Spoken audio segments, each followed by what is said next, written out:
Welcome one and all to this very special Reserve Lift spin-off one-shot, Escape from Hell. I am your humble GM, Joshua McGregor, and I am joined by the crew of the Dark Rainbow. Say hello, crew of the Dark Rainbow! Hello, crew of the Dark Rainbow. Yeah! Amazing. Let's go around and just quickly introduce this crew. And we will, since this is a one-shot, need an introduction from her captain as well. Why don't you start us off there, Julien? Yo, this is Tombar Jollysnorkle in the house, or should I say ship, reporting for duty. Well, not, because people report to duty to me, so yeah. Amazing. What race are you? What class are ye? I am a rogue tiefling pirate. Level 9. With amazing. arcane trickster powers as well. So yeah. Indeed, Tombar Jollysnorkle, as you will know from the Reservist campaign, did a bunch of things which directly contributed to his own death. And spin-off. And spin-off. But he was reunited with his crew and has gone to hell.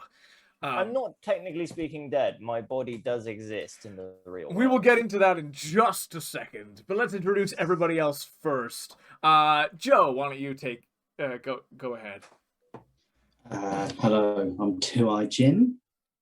I've got one eye. The name's ironic.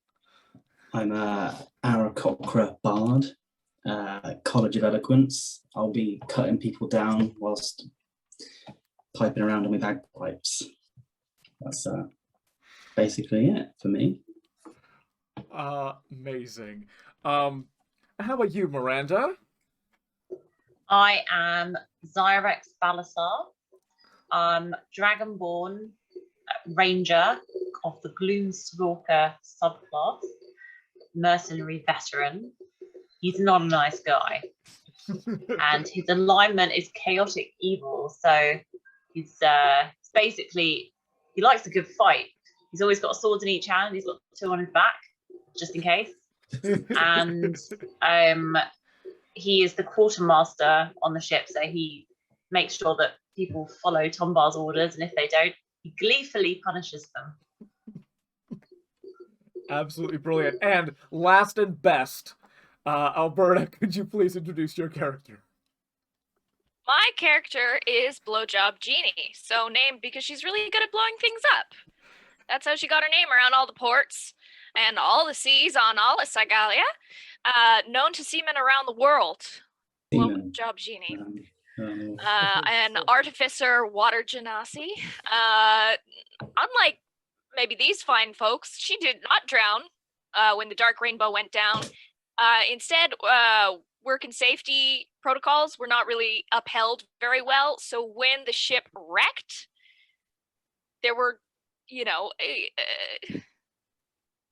maybe some things that maybe could have caused worse injuries than might have happened otherwise. And she bled out in the ocean, which really stings because it was salty. But she's happy to be here. She serves mostly just hanging out on the gun deck with her cannon. But she also tries to help with navigation when she can, but it means that there's a lot of running up and down decks for her, which she really just would rather stay below. She's good at going down. She's good at going down, is she? Going down to the gun That deck. was spectacular. That was beautiful, and we have it on camera. Oh god, this is too good. This is too good. Okay. Whew. The crew of the Dark Rainbow, having wandered for a time, taking various ships of dreaded relationships through the nightmare realm, battling with other ghosts and the beasts of Nightmare, have finally passed on to the afterlife. However, the afterlife they have passed on to is, in fact, the 9 hells, specifically the first layer of Avernus, having gone with their captain Tombar Jollysnorkle when he was killed at the hands of Brendan Legazi. However, Tombar's soul has died, but his body, through a weird series of events, still breathes on the world of Cygalia. It slumbers soulless, waiting for him to return to it. And indeed, you know that if you can escape the 9 hells, make your way back to the Nightmare realm, and find another portal back to the world of Cygalia, there is still a chance for Tombar to reunite with his living body. And You've been very reckless. You've been very generous with my recklessness here. well, yeah, we'll see how generous I've been. How many times can I die in D&D? We'll find out. Because, of course, if you are captured in the 9 hells, if your soul is cut in twain and you lose the will to maintain its form, i.e., hit 0 hit points and fail your death saving throws, you will be turned into a soul coin, the currency of the 9 hells, traded between archdevils for various bits and bobs. Not only that, used to fuel their hellish machines that they have here on the wild, blasted plains of this once green and fertile land. So the stakes are still high. You don't say. You have managed up to this point to keep out of the way of devils, and the reason for that is that there is a big war campaign going on this level. Zerial, the fallen angel, the archdevil of this layer, leads the armies of devils through a planar gateway connected to the abyss. Another realm of evil, and in fact, the land rings with the cries of victorious cries of devils as they cheer in victory, for Zerial has killed the beast god Malar in the abyss, and the war is nearing its fruition, its victorious conclusion. So you have managed to stay ahead of the devils and maintained your forms. And you've done a bit of scouting. You know that there are 2 possible ways that Tombar could get back to the Nightmare Realm and try to find a portal to get back into his body. I'm writing these down in the chat. Oh wait, are they already down in the chat? They're not in the chat. The Okay, first I'll way put them down. is you know that a planar portal exists. It's being used to go to the abyss right now. You could, in theory, go to the gates, try to sneak through or past the armies of hell, go to the gateway, and try to reprogram it to temporarily bring you back to the world of Cygalia, back into the realm of nightmare and dreaming. Or you have also heard that Zerial has created or recovered some prototype. It's some kind of strange, what sounds like, from what you've heard, it sounds like some strange vessel that might be capable of taking you from the 9 hells to Cygalia. It's in the island citadel of Zerial, in a warehouse, so it will be guarded. But here are the pros and cons of the two plans. If you go to rig the planar gate, there will be far more enemies, but there might be you will be more on a path of deception and trying to blend in and figure out how to realign this gate. if you go and try to find the prototype, there will be fewer enemies because it's away from like the main battlefield, but there's no guarantee that the ship will work. Interesting. So, it's up to you. Here's the reason why you can only make one choice. Tombar's body is dying slowly. You don't know exactly when his body is going to die. However, time moves 3 times as fast in the 9 hells as it does for his body. And for you guys, it has been 21 days of scavenging, of fighting, of securing intelligence and weaponry and machinery, of traveling and traversing this land and trying not to succumb to its evils and lose your souls. Tombar's body has been without a soul for 7 days on Cygalia. And, you'd better hope that somebody has been giving your body water, because Yeah, you're going to without waste water, away. that'll screw you up. Okay. So there's no guarantee the vessel will work. There is no guarantee that the vessel will work. The rumors are that it can traverse the astral sea, the space between planes, between worlds.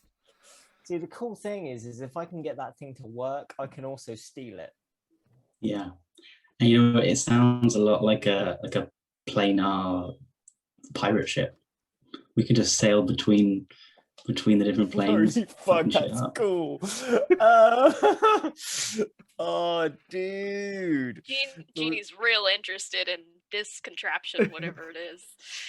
I am too. One can live within the 9 hells, right, and survive. It's just It's your soul surviving, so it's just a matter of like going back to live in the mortal world, right? To go back to the reserve list, to go back to your life of musicianship and piracy and competing in the Battle of the Bands. you're an artificer, aren't you? What do artificers can unveil like magic within things, right? Not too bad with magic items. Interesting. So I feel like you have transferable skills here. I feel like I may just. I feel like you have some transferable skills. We've got guards. Oh, I like being a captain. We've got guards. Okay, so Zirex. I'm gonna have to try hard not to call you Xerox. Zirex. You got badass fighting skills, right? At what level? What level of badassery are we talking here? Everybody is level 9. She's awesome. Okay, and you've got Two-Eye Jim. What's your deal? Two-Eye Jim. Two-Eye Jim is just a wisecracking bird. He's flitting around. He's calling people idiots. They're dying. Do you have any magical powers? Because magic's an asset. He's so magic that he can call people names and they will die. I'm pretty magic, man. That's pretty cool. Okay. Bards are. We should have had a. Bards are what we should have had at least one of. Yeah. This is gonna turn into like a game of like trash heap challenge, but D&D. I'm just like flying around, squeezing my bagpipes, sending out waves of energy, killing people. I think your capacity to fly is a useful thing. Indeed.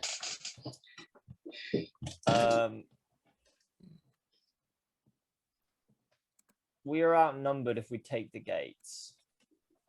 I think so. But it's certain that we can. It's not even certain that because it's not going to the right place, is it? What is You have to realign it. Realign it. What's the background info? Oh, forgive me. On the what vessel. on the vessel? Yeah, what's the background info on the vessel? Can I get a group investigation check, please? Yeah, I need to go back my dice. And this belongs to... Zariel is a fallen angel who has been corrupted by the power of the Nine Hells. Is now a general of the devil, Asmodeus.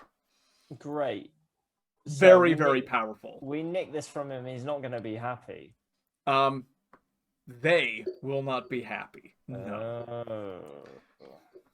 This is a D20. This is a D20 roll, and add your investigation. That's good investigation, but I rolled a 3 on the dice. I rolled a 3 too. Oh, no! Dang. What are we rolling? Weird. Investigation. And I have no modifiers. That's 21. 21's good. And 11. Better than 3. 11's good. Investigation. Investigation. Wait, is this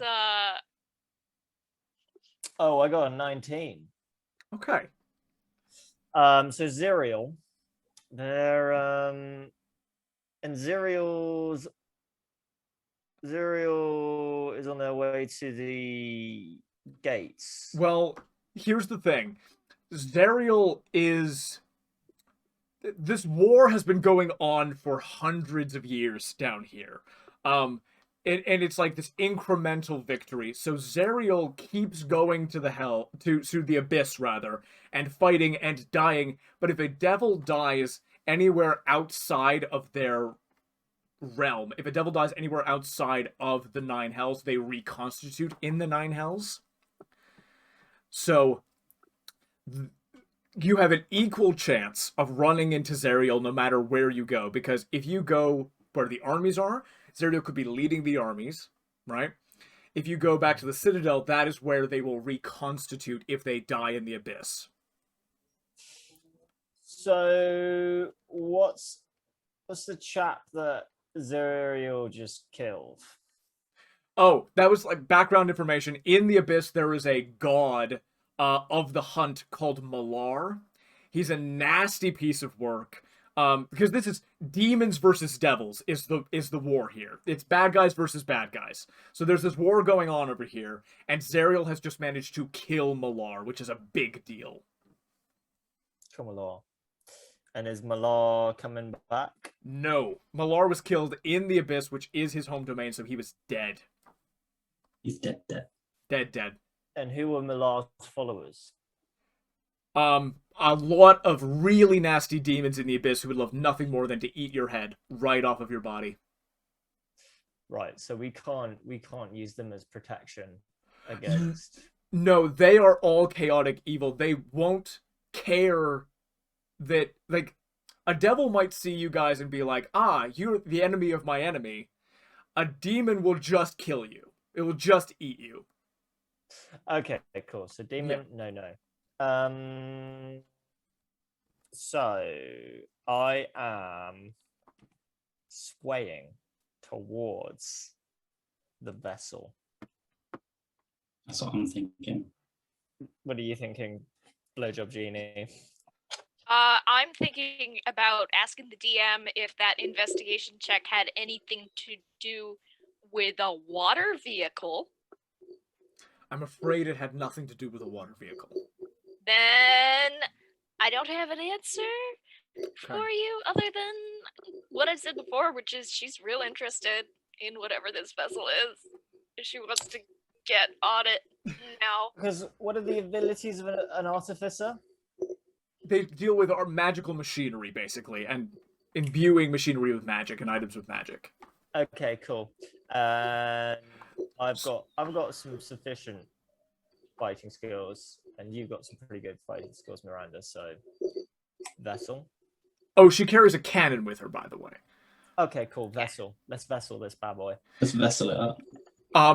On your investigation check for the vessel, half of you beat the DC and half of you didn't. So I'm going to do this a partial success. You guys, from what you have been able to gather, what it's being called a prototype, and it's being the propaganda of the war is that this is something that Zariel has been tinkering with and making. You guys know that is not true. You know that this has been recovered from somewhere. Ooh. Yeah. So he's been trying to fix it. Yes. Or has been tinkering with it. Okay. Yeah, in some way. Sounds fun. Okay. Sounds like maybe we just need to put a single piece back into space and then we can jet off. Where has it come from? You don't know. On a partial success, you do not know where it has come from. Sweet. Is there any way of us finding out where it has come from before we go there? No, there isn't. With the time frame you've got, it's just a matter like you're not going to be able to find out more until you go. Let's ride on over that. Are we going in the Dark Rainbow? Are we taking that?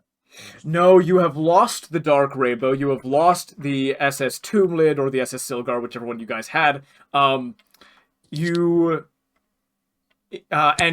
have lost all other vehicles that you have used to get as far as you have gotten. So you find yourselves approaching the this lake of lava which surrounds an island upon which a kind of gorgeous charred citadel sits.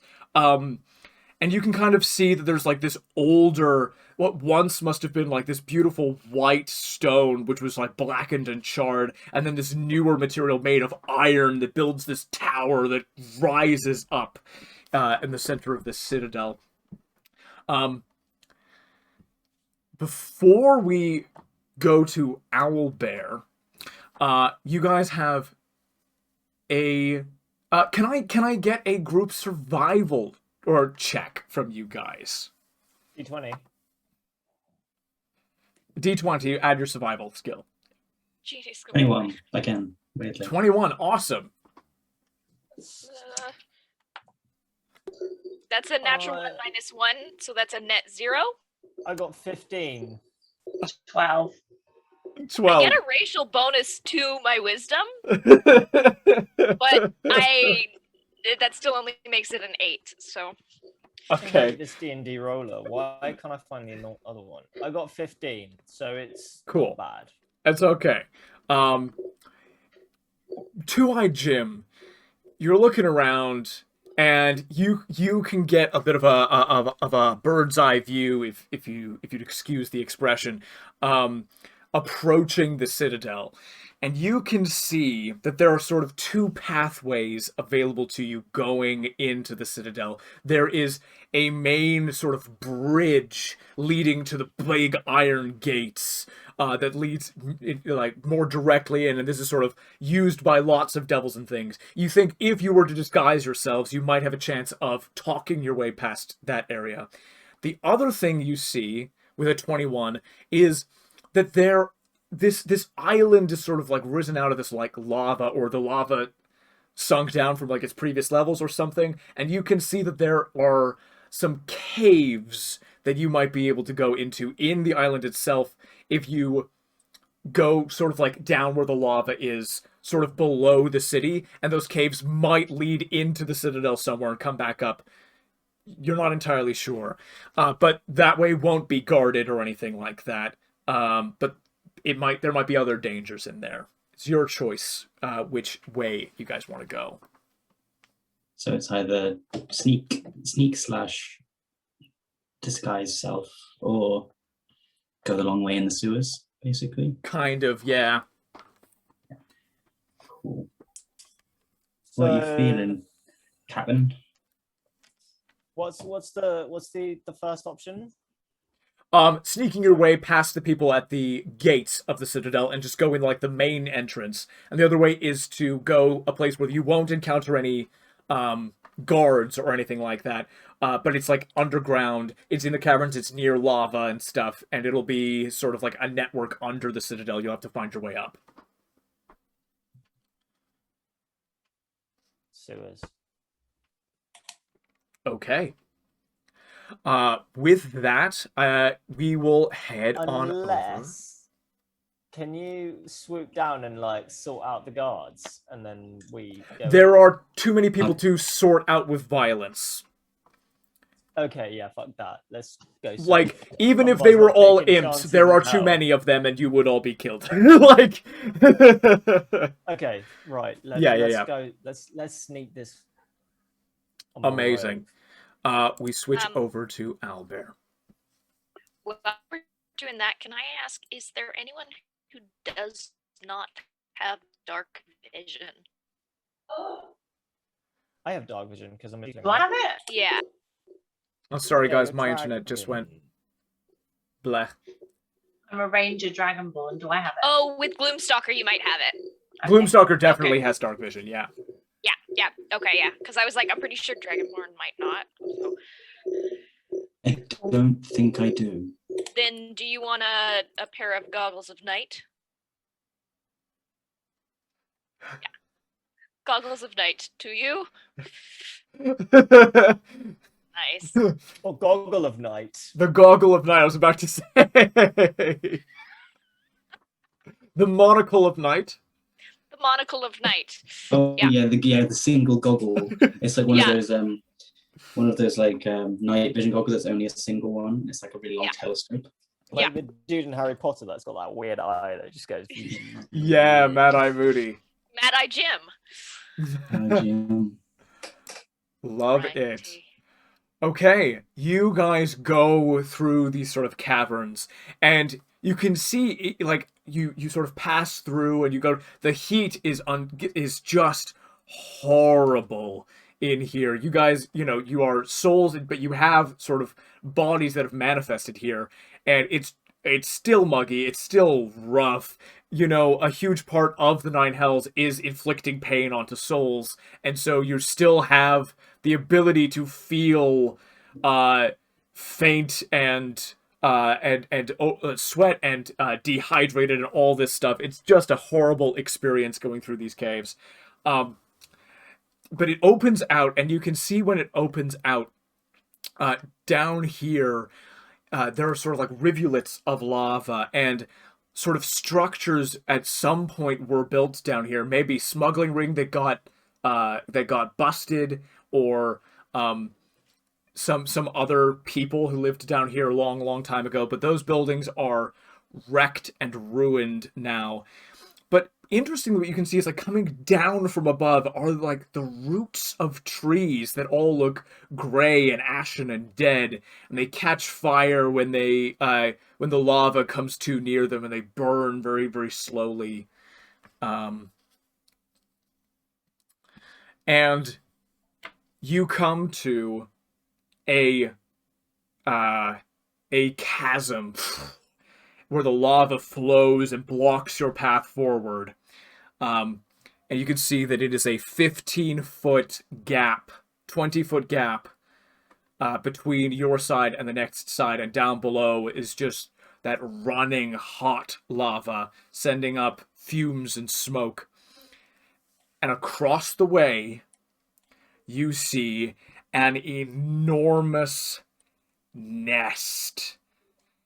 Anybody who would like to can make a nature or survival check. I'm gonna roll and see what I can use it for. Do I'm it. gonna go for survival.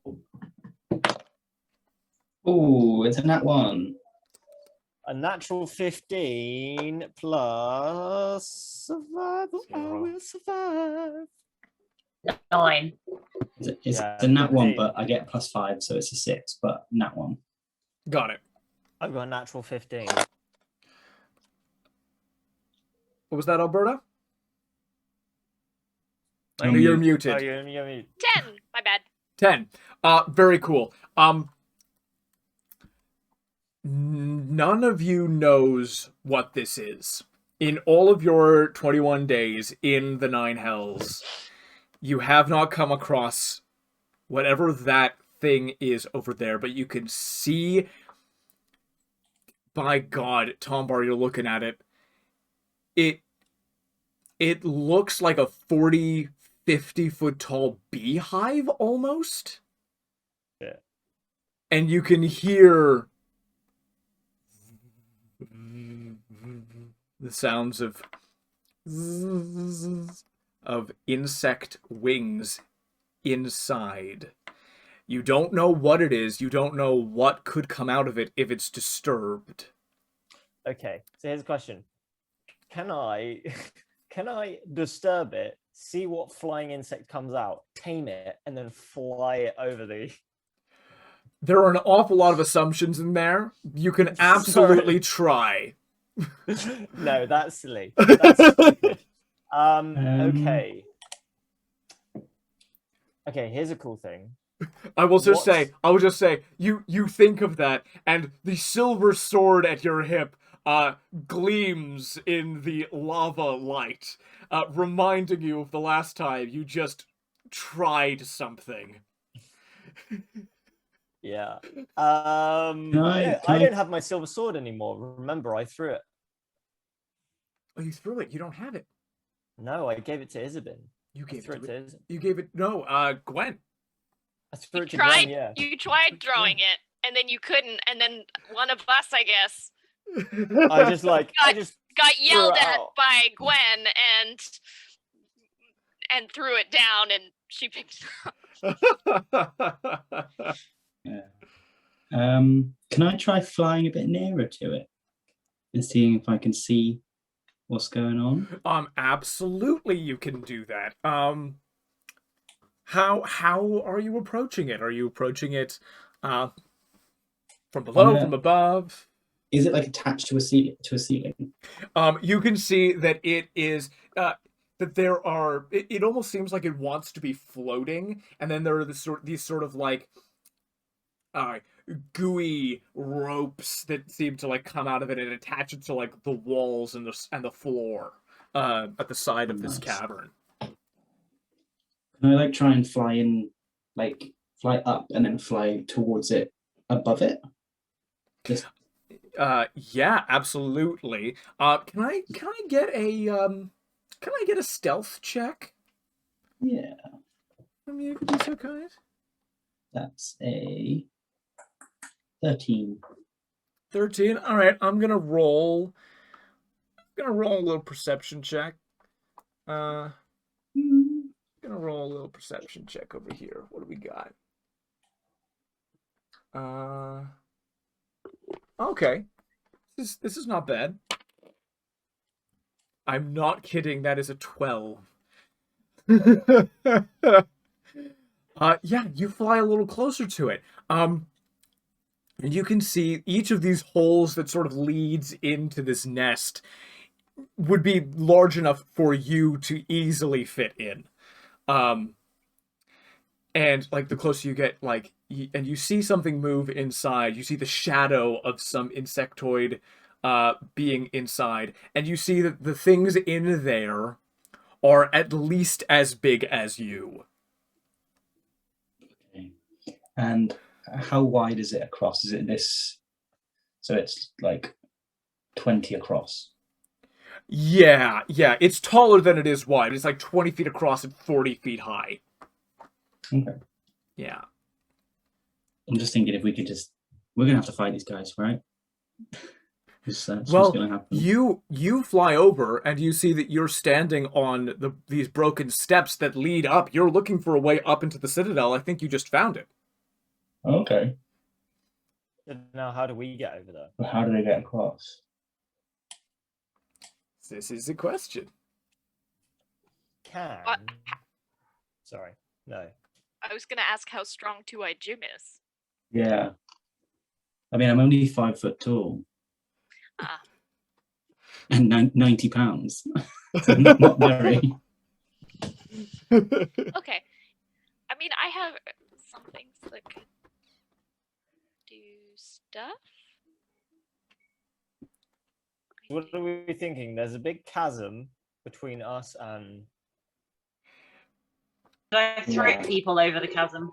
You could try to throw people over the chasm. Yes, you could. And how deep is the chasm and how much of it is lava? Cool. That makes sense. The chasm goes down about 25 feet and No, I'm gonna say it's less. It's shallower than that.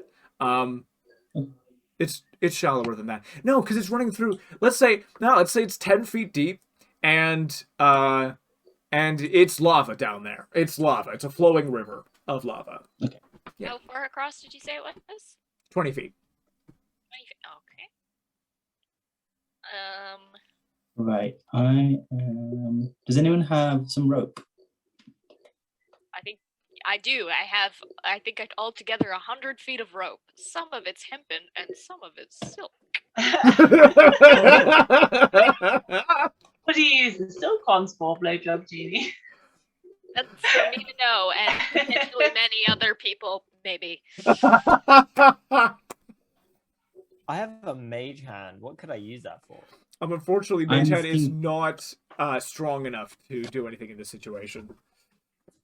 I'm thinking if we tie the rope to something on this side, I'll fly over, Mm-hmm. grab the rope, bring it over to this side, tie it to something, and then we can all shimmy across. Sounds like a solid plan. I'm not going to make you do a check for that. You can fly over, grab the rope, fly back, tie it off. Tie it to something. Yeah, let's have there be a check for rope tying strength. Strength. For the strength. No. You can use either your intelligence modifier or your dexterity modifier, whichever you prefer. Roll a d20. Okay. DC 14. Oh, it's an 8. An 8. Lovely. You tie that rope, and it's, you've done your best. It might hold. Oh, good lord. It might. Mm, If you hold on to it, there's a better chance that it will hold. I'm holding on to it as well. There you go. All 90 pounds of me. Exactly. Yeah. Do we go across Mm. one at a time? Yeah. Mm, Who's the lightest? probably. Yeah, Not Zirex. yeah, he's in Wait, a lot of wait. armor. Oh, actually, Wait, wait. is- Wait, so are you willing to fly back over to our side? Zirex, you give to Jim all of your heavy stuff. And then Zirex, and then to Jim, you fly back over just to lighten the load. Is that going to be possible, Josh? Yes. So what I will say is, if you give all of your heavy equipment and it gets ferried over, and you go without your equipment, you can make whatever check you're gonna need with advantage. All right. I can also, um, I could, because this wasn't a great option when it was 3 of us needed to get across, but I could make Zirex levitate or spider climb. I do have those spells. Can Zirex try and jump if he gives it? If I give all the equipment, could he try and jump it or not? He's got athletics. It got would athletics. it would be athletics. Yeah, so you can absolutely give that a go if you would prefer to the rope. This means that there's less pressure on the rope then, doesn't it? You might also fall into lava though. Do you want me to make you levitate and you could just pulley yourself along, or maybe not levitate because that might get annoying later on? Maybe spider climb. Okay, sounds fun. Cool. Thank you. No What does spider problem. climb do? Is it like spider climb? Spider climb. Yeah, you can move up, down, and across vertical surfaces, upside down along ceilings while leaving your hands free. And you gain a climbing speed equal to your walking speed. Basically, if he jumps, he can hit the other side. You keep Yeah. walking out of it. That works for me. Thank you. Do you want to go ahead and do that athletics check? Just be a D20. That's a D20. Oh, that's a bit better. 19. 19. Fantastic. You go and you run. You guys watch as Zirex takes a big old running jump, leaps to the other side, full like stomach hits the lip, grabs onto the edge and sticks because of spider climb, and does not slide and need help getting up and from falling into the lava. And you are able to climb up to the other side. That is one person who has made it. Oh, wait. And now Zirex can help hold the rope. Yes, That's true. I can take the Right. full weight of the rope. Yeah, you can just do it. It's fine. Who's next? After you, Captain. Okay, so how much safer now is the rope? A bit, for sure. Is there like a numeric scale from like how it was to how it is now? And what's should I just I What do will. I I will roll? need an acrobatics or an athletics check. The DC is gonna be 15, and you have advantage because of all the stuff you've done. So you roll a d20 twice, take the highest roll, and you want to beat a 15. beat a 50? 15. Okay. Mother, this is so tense. Is there any way you can like? Can I just? I'm gonna start playing the bagpipes. No, because you need to hold on and to you- the rope. And you feel it's Zirex, bardically it's gone. inspired in your brain, so you get an extra D8 to add on to any of your rolls. Oh, nice. Indeed. You feel the music course through you. You feel epic. You climb the rope. What are you Okay, gonna so an get? extra D8. So yeah, you can roll a D20, and then you can also add a D8 to that roll. Okay, cool. Yeah. Okay. So my highest of the D20 is Yeah. a 15 Well, there you go. You That's get it. to add stuff to it as well. Like, plus Acrobatics, probably. plus acrobatics 0. No, And that's then- not true. You add +3 because of your dexterity. plus 3, Yeah. and then the D8. Save the D8. Save the D8. Okay, Yeah. cool. Okay, Yeah, so you I'm don't need good. it. I'm good. I'm in the clear. You're good. Tombar, you may get over. Boom. Blowjob. turn. Ah. How did I get proficiency in athletics, which was not a thing that most of my characters have? I was expecting that. I was going to do acrobatics because I know my dex is better than my. So with advantage. With advantage. DC 15. Okay.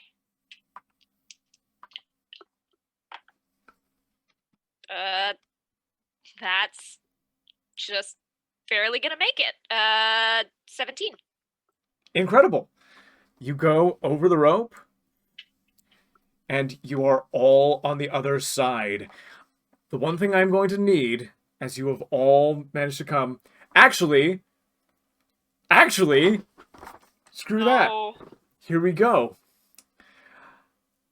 You get to the side. There's a moment of huge relief. You have passed over the lava.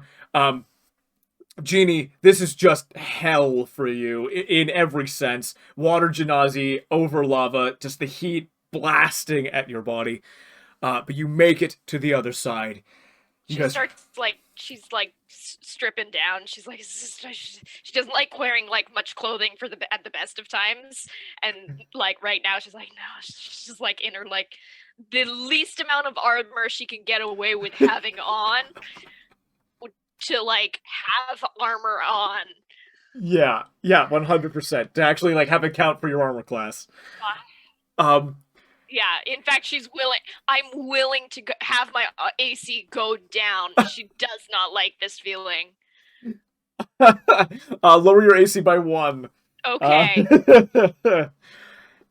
You have a second. You got your stuff. Everybody's got their armor. And you hear...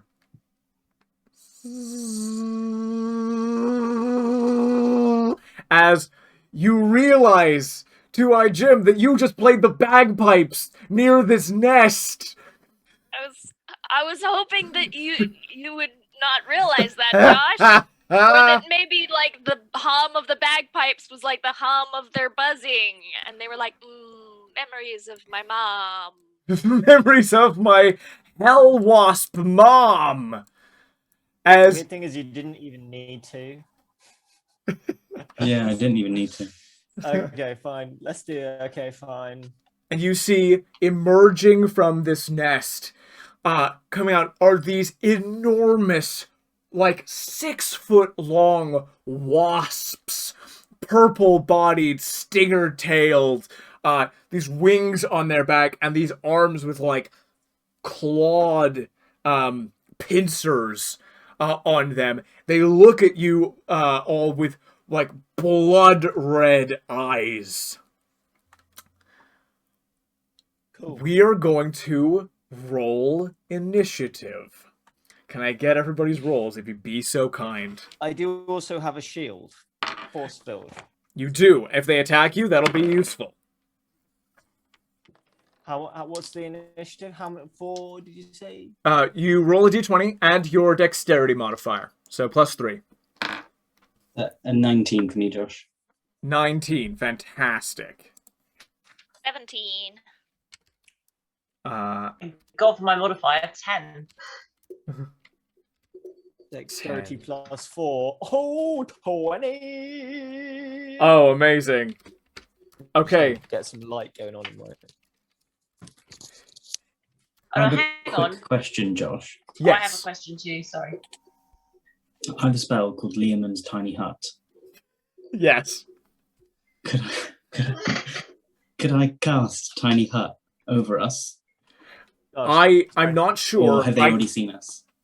I'm not sure, but I think Lehman's Tiny Hut has a long casting time. Yeah, I think It's it's like a one minute. minute. Yes. Yeah.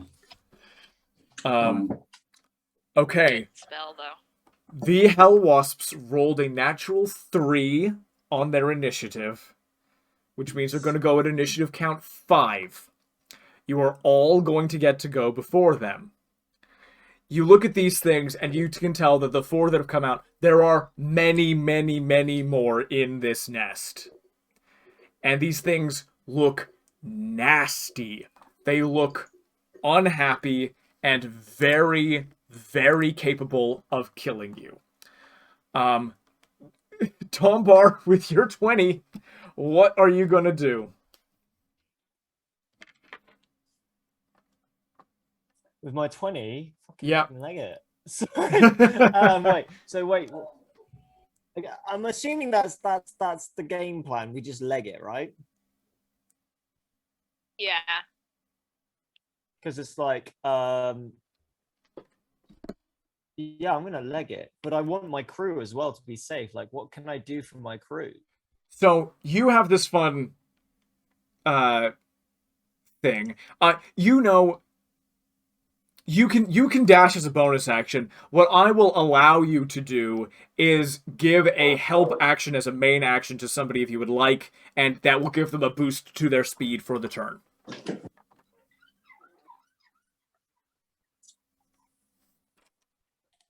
It's like I feel like I could run, but I want to stick, like protect my crew. I don't want to just like run and not.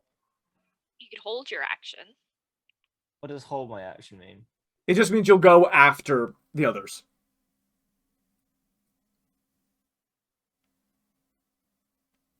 Is it just me? Is it just my internet being crappy? Yeah, Can you guys sorry. hear me? Yeah, I heard you. There was a lag out here. So wait, so these things, and can I like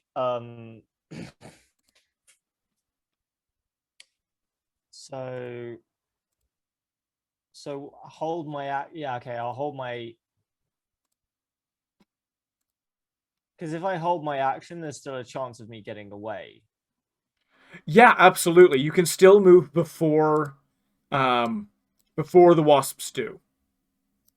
Okay, so I'm gonna hold my action Yes. and then let.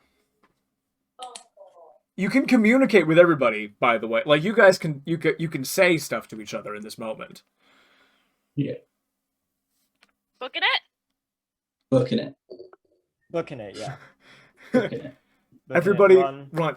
If you all choose to take the dash action right now, we can exit combat. You guys can run up the stairs and away from these guys. Yeah. Oh, Because yeah. I'm just like. If we Just can like- all do that, then that makes sense. Yeah, then. Yeah. Amazing. And everyone's put their armor back on, We've yeah? got a plot Everyone's got to their get armor. on with. You guys run up the stairs, the Hellwasp's buzzing behind you, and at the top of the stairs there's a narrow opening that you push your way through, and at the last second you roll a big rock in the way. Boom! The Hellwasp cannot follow you. We are gonna swap over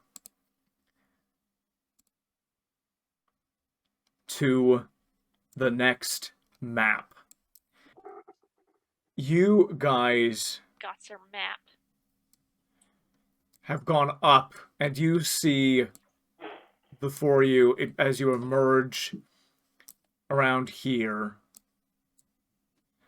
you guys can see across the way there's another little river of lava, but with stepping stones that make it fairly easy to get across, and then a great towering wall that blocks off some of the lava over on this side, sort of forming part of a natural formation. The natural walls that once were here have been broken and run dry, and have been had to build back up with black iron. Patrolling the area, you see one of these guys. These are Maragon Devils. The spirits of mercenaries who reside down here have been transformed and are encased in brass, a brass sort of head sitting uncomfortably low on their torso, and a halberd in their hands as they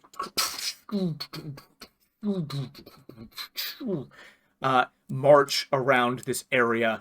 High up in a tower above, a pit fiend devil, one of the highest ranking devils below the arch ones, stands on a pentagram written in blood and overlooks the area. Right, everyone. You get to work. I am in charge while Zariel is gone on the battlefield. Remember who once was your master before the fallen angel. I am more than capable of making your lives hell. Understand? At its side, a ice devil with its spear stands overlooking insectoid head, Just loaded. breathing frosty air even in this lava-filled setting. And you see the Maragons cower in fear, the bone devils crawling around, cower a little bit, and then continue climbing on their patrols.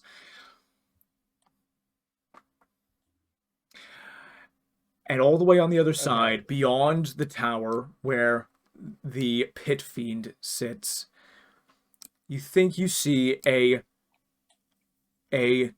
bridgeway over to an area which might lead down, and you think possibly to the area where the warehouse might be.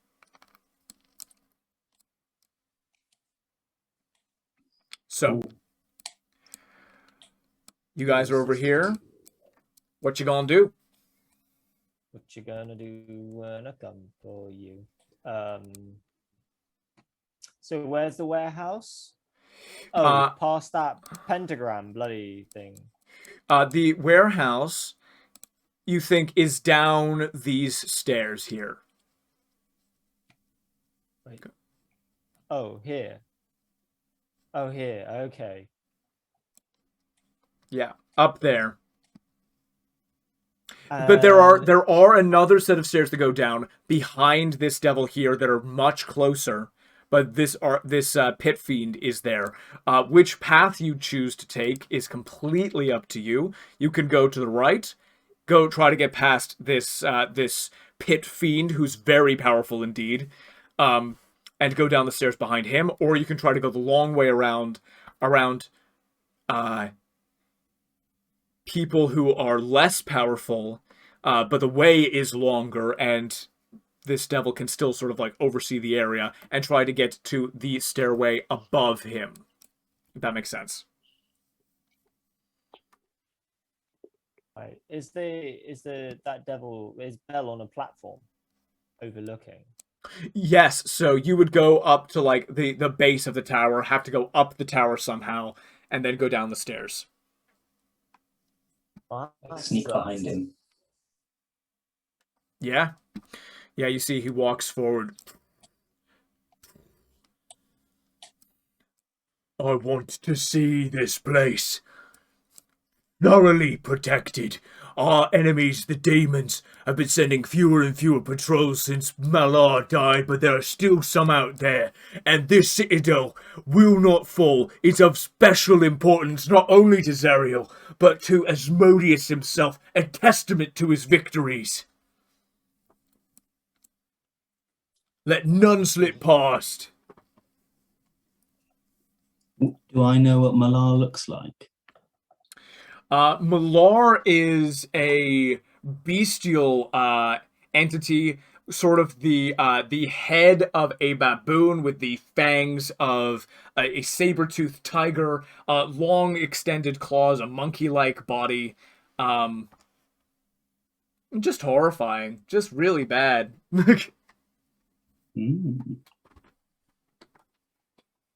Yeah, he's kind of creepy, right? Malar, gods and deities. Just We're trying going to think if there's the short way. What, up sneaking behind Bell? Yeah, or we going the long way? I feel like the long way will have to fight more people, but they'll be few and far between, so we can gang up on them. But if Go ahead. I was gonna say, if we go up there, we might have to fight him, and that's gonna be pretty hard. Really hard. Yeah. You do have a cannon. Who has a cannon? I have a cannon. Although I don't have it up yet. It takes an action to set up. And it's kind of, yeah. I do have a cannon.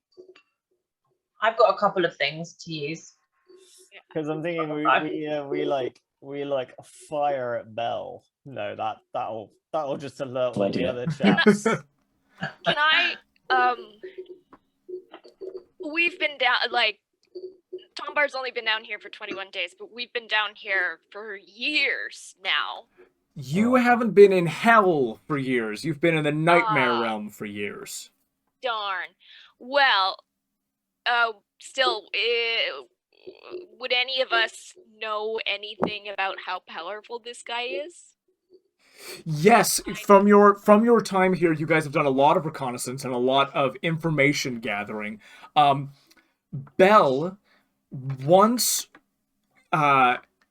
essentially the deal with Bell is he is a pit fiend, and he used to be an archdevil. His divine shard was taken from him by Asmodeus and given to another guy who was then killed in a battle a long time ago, and then that was given to Zariel over Bell. So Bell is one of these guys who he didn't quite cut it as an archdevil, but he did for a time. He's stronger than a normal pit fiend, and a normal pit fiend will kill you. Yeah. That's a normal pit fiend's like CR20, right? But Yeah. Bell has a reason to be a bit miffed with Zariel, right?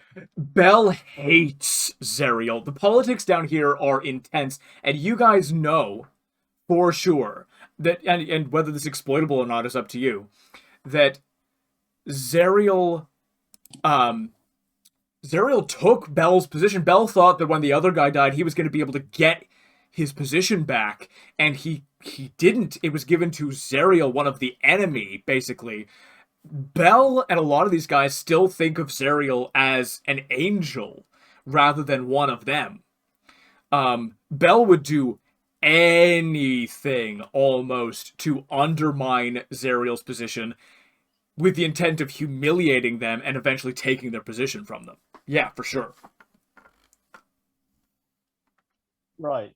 So, and he's guarding the vessel, right? No, What's he guarding? he's just overseeing the area. He's overseeing the area. Behind him are a set of Okay, stairs so which lead wait. down into the warehouse. The warehouse. Indeed. So he's over, but he doesn't know what's in there. What's in the warehouse? He might do. Yeah. He'll almost certainly know more than we know. Okay, so why don't we strike a deal? Do you have Hey. the devil? Short way. Devils Strike a love deal. that. Oh, wait. What kind of deal, though? Wait. Does he want something from me? Because I just want to help him out. Jeez, man. If you want to strike a deal with Bell, you're gonna have to talk to him, and you're gonna have to present the deal, whatever deal you want to make. Devils don't need to deal in souls. Whatever contract you both sign will be binding to both of you, and you can make a deal for just about anything. Sneak, if we get caught, then we can talk. Good I've got idea. a couple of things I can use. Should I say I've got ensnaring strike and what's the other one I had? Hail of thorns to attack. If you, I'm telling you right now, Zirex, you're eyeing this dude up, and you think to yourself, like, you are badass, you are awesome, and you could take most people in a fight. Like, the best not you this could, guy. the best you could do would be buy time against this guy for the others to get away, and you would most certainly die if you were to fight him. Yeah. Got ya. Got ya. Yep.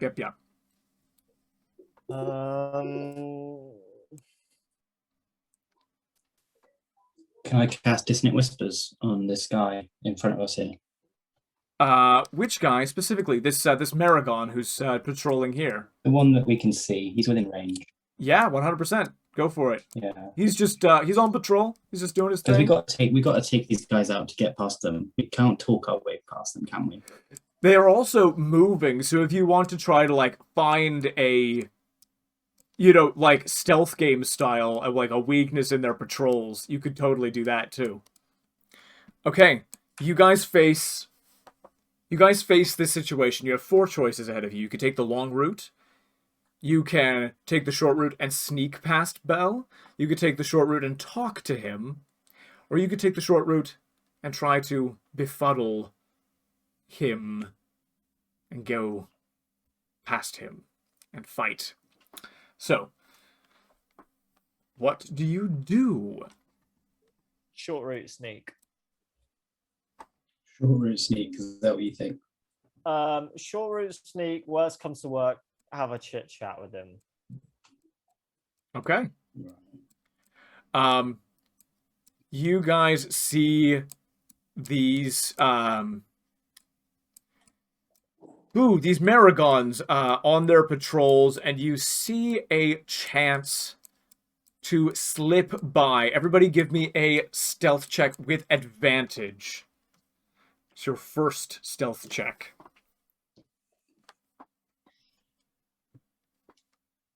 That's 21. check. What's with the 21s, man? I don't know. That's like your third one. Which is weird because I've got like most of my proficient or bonuses are plus something. I get +2 to everything because of back of all traits. Or is it sneak? Yes, your stealth check. A stealth +4.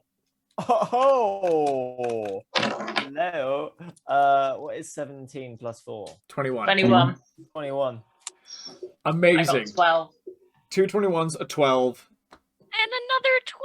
Oh my god, we're like mirrored and Weird. matching. This is Weird. really strange.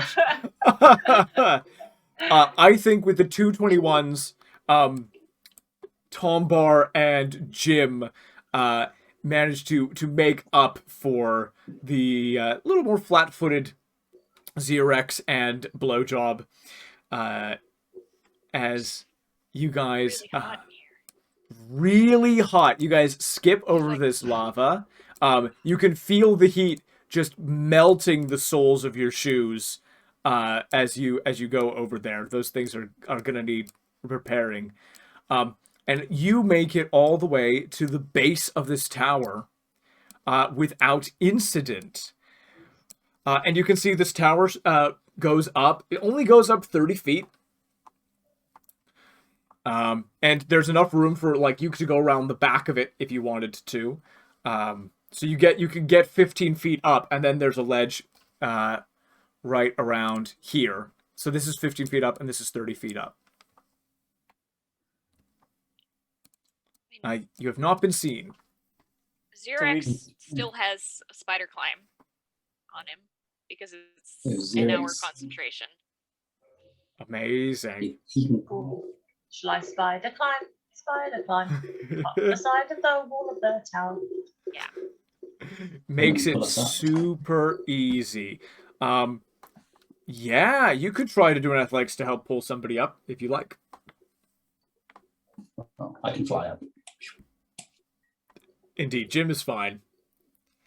So I can climb up and then I can pull somebody up. Yeah, we'll say it like that. You can even You use have a rope rope. if you want to. Yeah. Do I need to roll or anything for that? You know what? I'm gonna say that this first ledge is easy peasy. You don't need to roll. Everybody makes it up here. The next part is the tricky part. You got to be careful here. The next 15 feet lead up to the back of this tower, behind Bell and this ice devil that stands by his side. Who is facing? What way is he facing? Is facing the other way. Facing away from you. So they're both facing away from you, but you need to do this stealthily enough that they don't turn around and see you.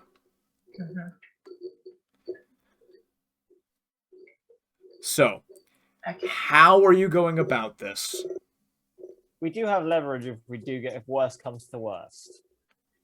If worst comes to worst, you have the potential to talk your way out of it, but yeah, you have the potential to talk your way out of it, is what I'll say. Yeah.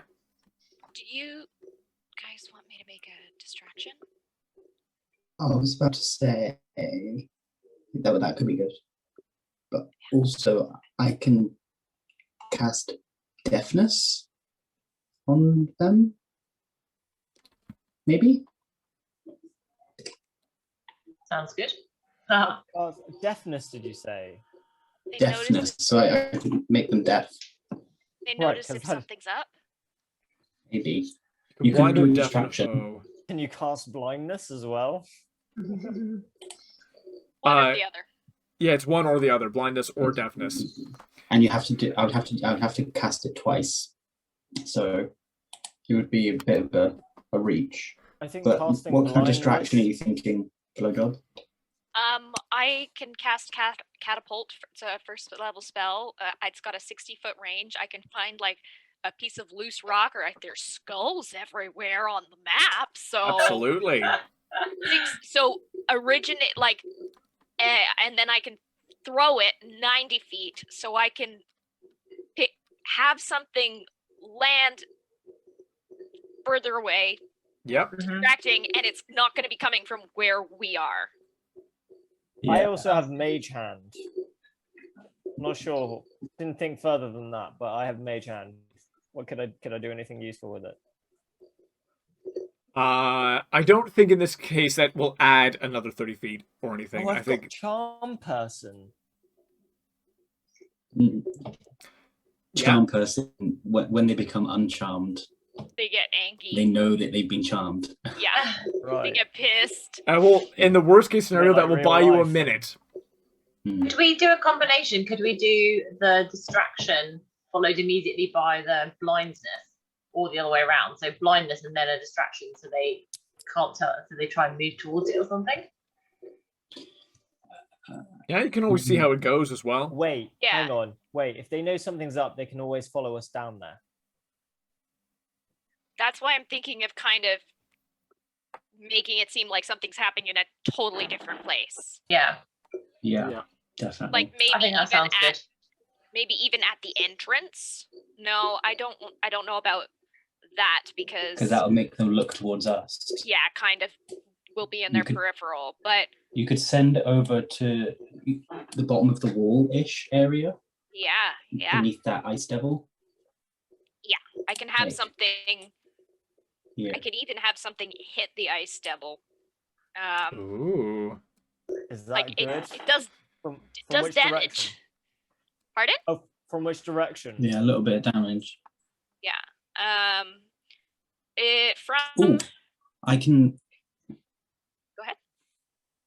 I was going to say I can cast. I can do that. The hut thing, so that we can be inside of the little hut. You send the thing. No one can see that we're in there. right because you can make it like the same color as I the can wall make it- behind us. Exactly. This is good. This is good stuff. That's really cool. Okay, let's do that. I'm not sure I understand it, but it sounds good. And Joshua's smiling, so it must be good. I'm impressed. Right. So yeah, shall I cast Liamon's tiny hut Yeah, we take a minute. on our area? So I'm going to start preparing that. Okay, I'm gonna roll a couple of perception checks. They need a nat 20 in order to see anything. Cool. You take a minute and cast Lehman's tiny hut.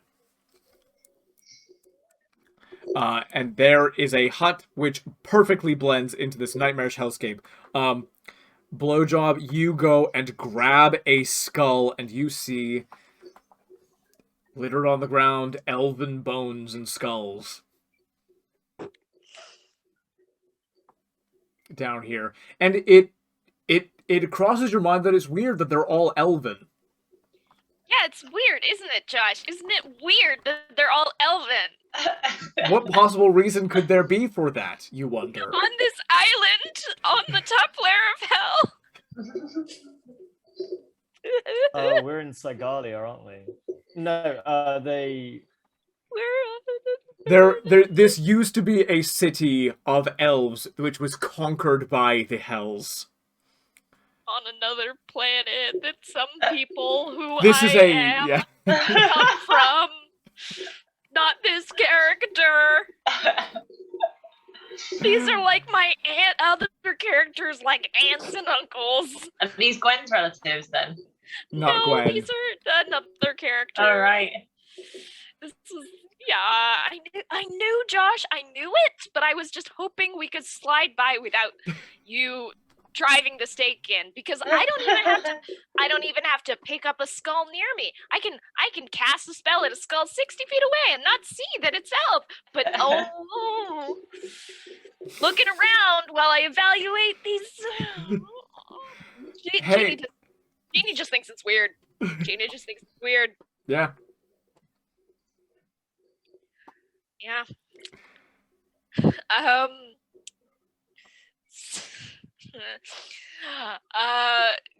This guy who's kind of like, the closest to where we came in. This Maragon dude? That's like patrolling. Yeah. Yeah. I'm gonna wait. If it seems like he ever sort of patrols, like up here, kind of. Yeah. Yeah. I'm gonna wait till he's there and pick a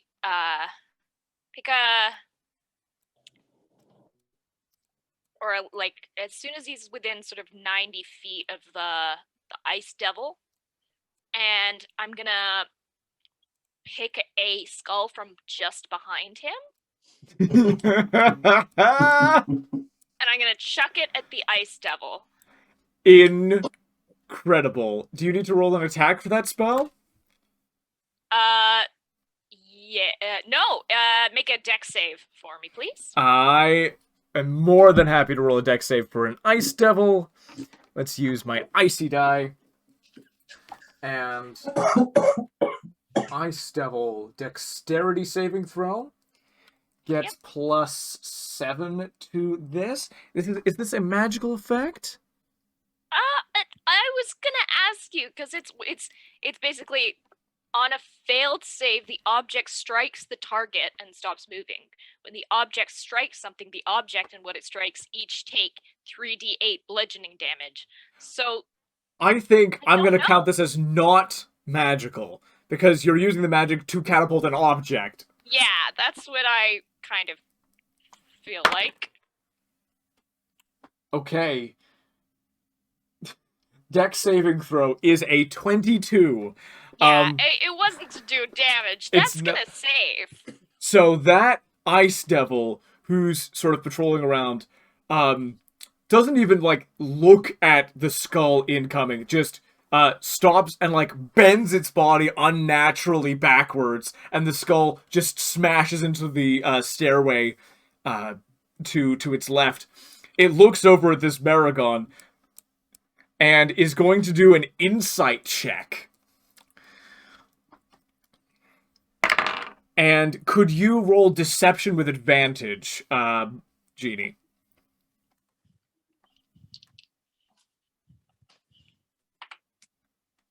Oh, thank God. It was a 2 and a 19.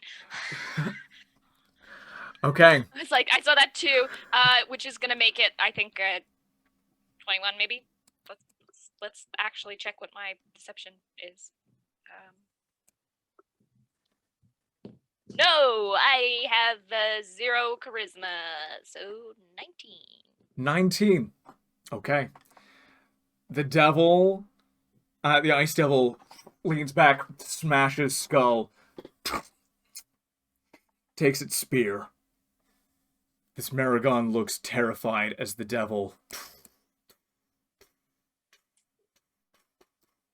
makes its way through this space, its shoulders almost scraping the sides as it comes through this area. Spear comes up near this Maragon. You see its leg goes up to the side of the wall. It goes over the Maragon to the other side, looks around. Its eyes pass over Liamon's tiny hut. Turns and stabs the Maragon in the back. The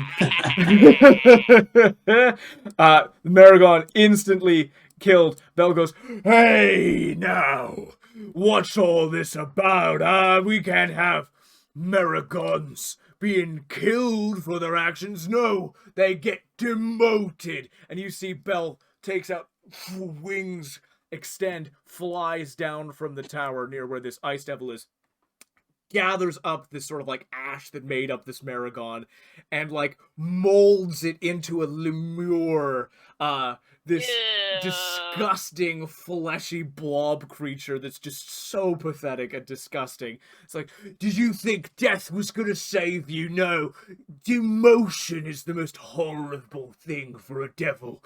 You are going to go, and you're going to be fodder for the front lines. You're gonna die over and over with no chance of ever being promoted again. You disgusting imbecile, thinking that you can rise above your station, thinking you can play a trick on somebody so high above you. And then he looks at the Ice Devil, grabs him by the throat. Don't think this means I'm defending you, you little pip punk squeak.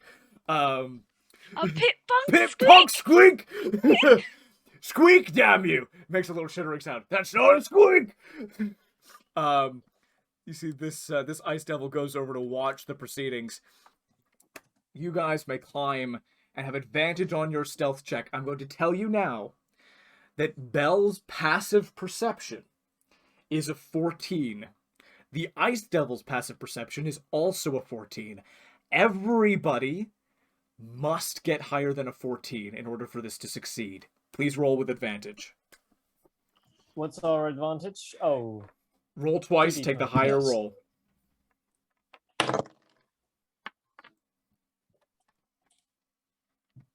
Sorry, what am I adding? Perception? Stealth. Stealth, sorry. All good. stealth. I got a 17. 17, you I pass. got a 17 as well. 17 plus 4, so 21. 19. 19 passes. 14. Ooh.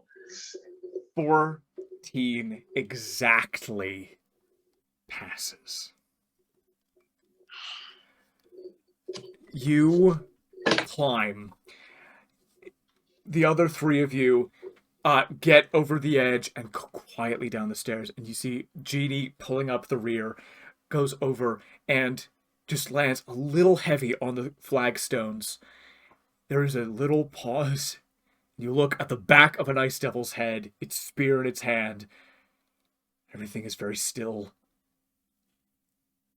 You very slowly continue down the stairs, and you are past this area without having alerted anybody to your presence. Oh god. I had a way of making that better if I needed to, luckily, because I have Flash of Genius, which I can use 4 times, but I'm glad I didn't need to use that, because I can use my reaction to add +4 to an ability check or saving throw when I or another creature within 30 feet of me fails 1. So that's, I have, if things go really bad, if you're within 30 feet of me, if adding +4 to the roll does it, but I don't want to be overzealous with it, just in case. But just so people know, if anyone's like, oh, that would just make it, let me know. Okay. Oh, a warehouse. Okay, Ooh, this is getting fun. so you guys arrive at this warehouse down below. Together. Actually, can we take the gates instead? Yeah, you want to backtrack? I did think it when I saw Belle, I was like, maybe we just Go the other way. Okay, you All guys. these hidden rooms are pretty scary, Josh, to be honest. What? Hidden rooms, you say? You know what I just noticed? So my character's a pirate called Jim. And famous pirate called Jim Hawkins Yeah. from Treasure Island. Yeah. And I'm a bird, guys. I'm a bird. Jim Hawkins is maybe your given name. That's amazing. Yeah. That's amazing. 2 Jim for short. 2 Jim for short. Yeah. Yeah. Okay, I've done my best to highlight where doors are.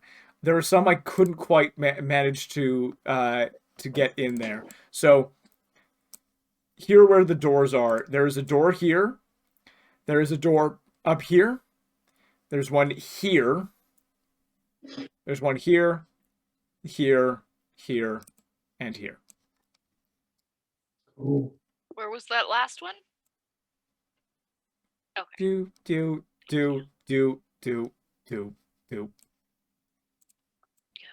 It looks a bit like Pac-Man.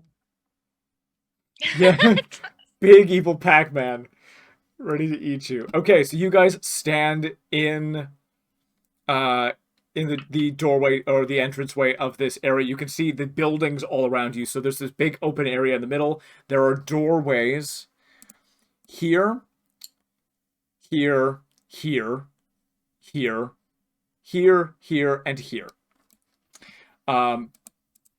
What do you guys do? You're on the last leg of your mission. I want to check out this door on the right. Yeah, as we're coming in on the right. Yeah? This one here. Tell me what you do. Go up, knock. I'm gonna tentatively grab the handle of the door. Okay. This feels like a very bad idea. Bear in mind, you're dead. I have a body to return to. Exactly. I can die again. Doesn't matter. Maybe can I do like a perception check on the door? You absolutely may. Go ahead and give me a perception check. That is 21. Weirdly. For the 12 plus audience, I am going to, for me, disable fog view so that the audience can see what's inside Josh? and you can't. Hello? There? Yes, I'm here. Josh? Yes. It's me. Genie. That is some weird ass ASMR. Oh. Why? Why do you do this? Maybe if I just... Oh. Hello? No, Okay, you're better. Am I back? Yes. you're back. A little bit? You're At back. least you froze with a nice expression on your face. Oh, that's good. I don't know why. I don't know why this is happening tonight. It makes me so angry. Okay. For the audience, I have turned off the fog, but you guys will still have it, so they can see what's behind the doors. So you go up and you get a 21 perception check. You put your bird head to the side of the door, and you can hear inside. Well, I don't know why I was stuck in here. I don't like it. And you hear the scratching of a pen on paper. Okay.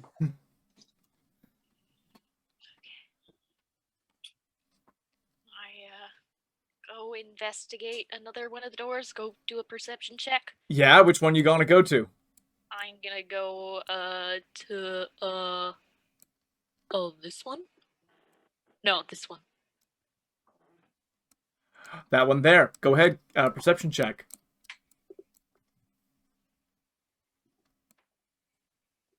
Not good. Blowjob Genie can't roll. Except for that 119, she just... perception is gonna be a 10. You can't hear anything behind the door. You can open it. Can Zirex go and do one? Yeah, go for it. Which one do you want to go for? I think I'm going. Is this door here? Yes, there's a door there. Go ahead, give me a perception check.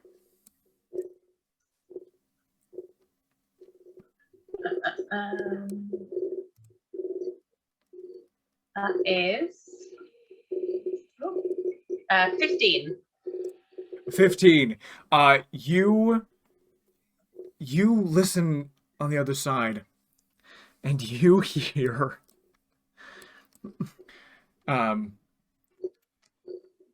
you hear a conversation happening not that far on the other side of this door. And you hear, hell, I don't know how it's possible that you have such a phallic instrument of war without having any ability to use it. And you hear this metallic voice replying, I don't know if you know this, Glaive, but I'm made out of metal. I don't actually have any equipment. I also don't have any memories from my past life. You're just being obscene, and I don't know why. I don't know what I did to deserve being in this warehouse with you. Oh, wow. Return of Hentai Glaive. Maybe I can show you the real reason of... No. And Kyle goes, please leave me alone, Hentai Glaive. I don't like you. I don't like your name. I gave it to him. Somebody gave it to me on the battlefield, and I really loved it. My friends call me Hentai. Oh, God. Oh, no. What is going on in this place? We're in hell. Yeah. Tombar. Yeah, he was something out of hell. So that's what Zirex hears from behind that door. Throwback. Throwback. So what's what Does did you Tombar hear want to behind check out your a door? Well, I feel like how many doors are there? Unexplored. Forgive me, there's a door here. There's a door here. Just to the left of Zirex. There is a door here and two here. So, can I just roll a perception check and see what's going on in this area that I see? Because there are doors. You don't need to roll a perception check. In this area, you can see track marks leading to and from this warehouse. Obviously, there are supplies and equipment sort of stored here. There's nothing happening in the courtyard, but there might be things behind these doors. Because in my gut instinct is, I feel like the dude in this outside where Two-Eye Jim is could maybe help us out with something. Because it seems like he's trapped in there. But I also want to check out the center door. The center door. Do you want to move your token to where you want to check out? Yeah, boy. Sorry. Are there two me's? There is 2 U's. Where? There's Yeah. a me right by the entrance. I got rid of it. Haha. I Oh, can good, do good. that. I couldn't see it. Okay, Tombar, do you want to give me a perception check? Roll a d20 at perception. I think it's just a straight roll for you. Oh, 19. 19's really good. You listen to this door. You don't think there's anybody behind this door. I don't think. Can I fly over to Tombar? Yep. I have to fly everywhere just for fun. Absolutely. And I'll tell him that I heard some guy behind this door. Sounds like he's working on something. He's being made to work on it. Might be what we're looking for. Okay. There's nothing behind this place. Can I open? What happens if I open this door? You want to open it? And then we can check out the other place. Or we go over there and then check out that place. Well, can we listen and see if we hear anything behind any of these other doors, and before we open stuff up, just do a quick. Each of Sure. us take one. Yeah. I'll go to this door. Rattle the presents before we open. Incredible. Two-Eye Jim, could you give me a perception check? That's a 15. 15. You hear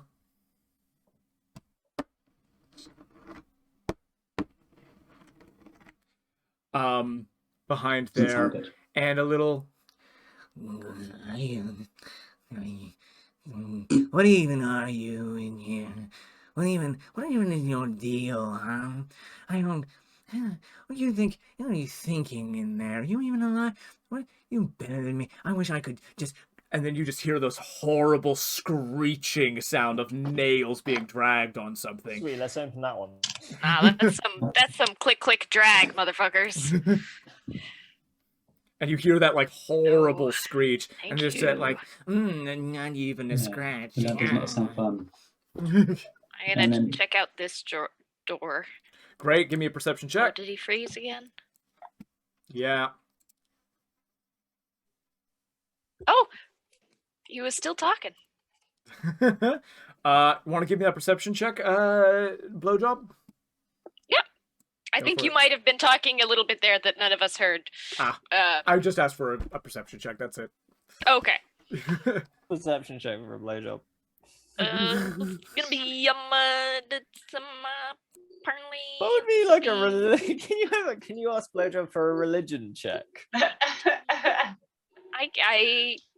am Or not a terrible at that. I'm not or a- proficient, but I get a +4. or a Uh, history check. Same with history. Same with history. What She's about smart. She's a smart cookie. What about medicine? What are you Minus one. doing right now? Wisdom is my dumb stat. And my perception was 19 altogether. 19.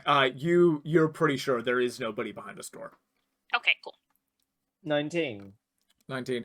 Zirex, give me that perception roll for the door you're in front of. I have slightly ahead of you. I've done it. It's 12. 12. You don't hear anything? Mhm. And then Tombar, you can check out this last door. Give me a perception check.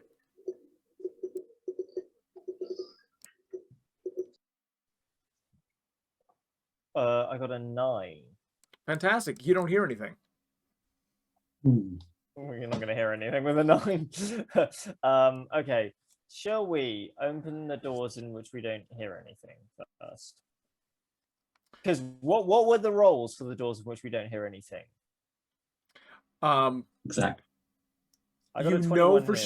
sure. You know for sure you didn't think there was anybody behind this door, or this door, or this one.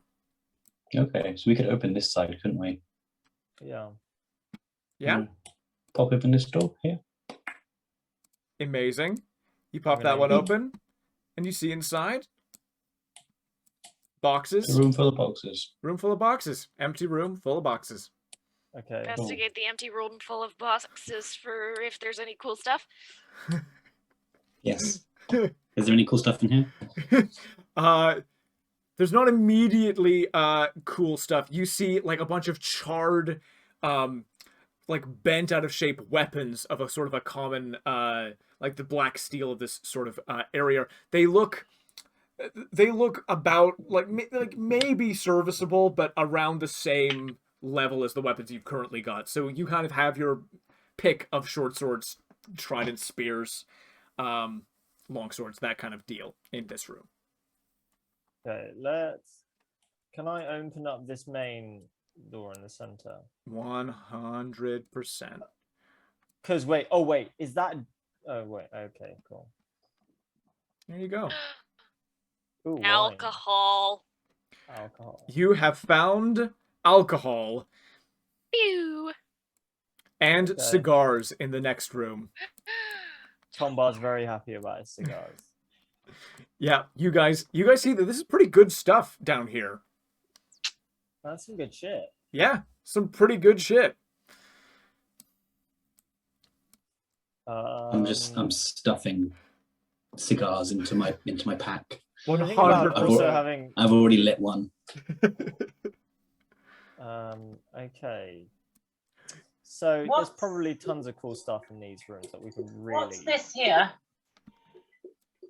That's rope. Lots of Oh, rope. okay.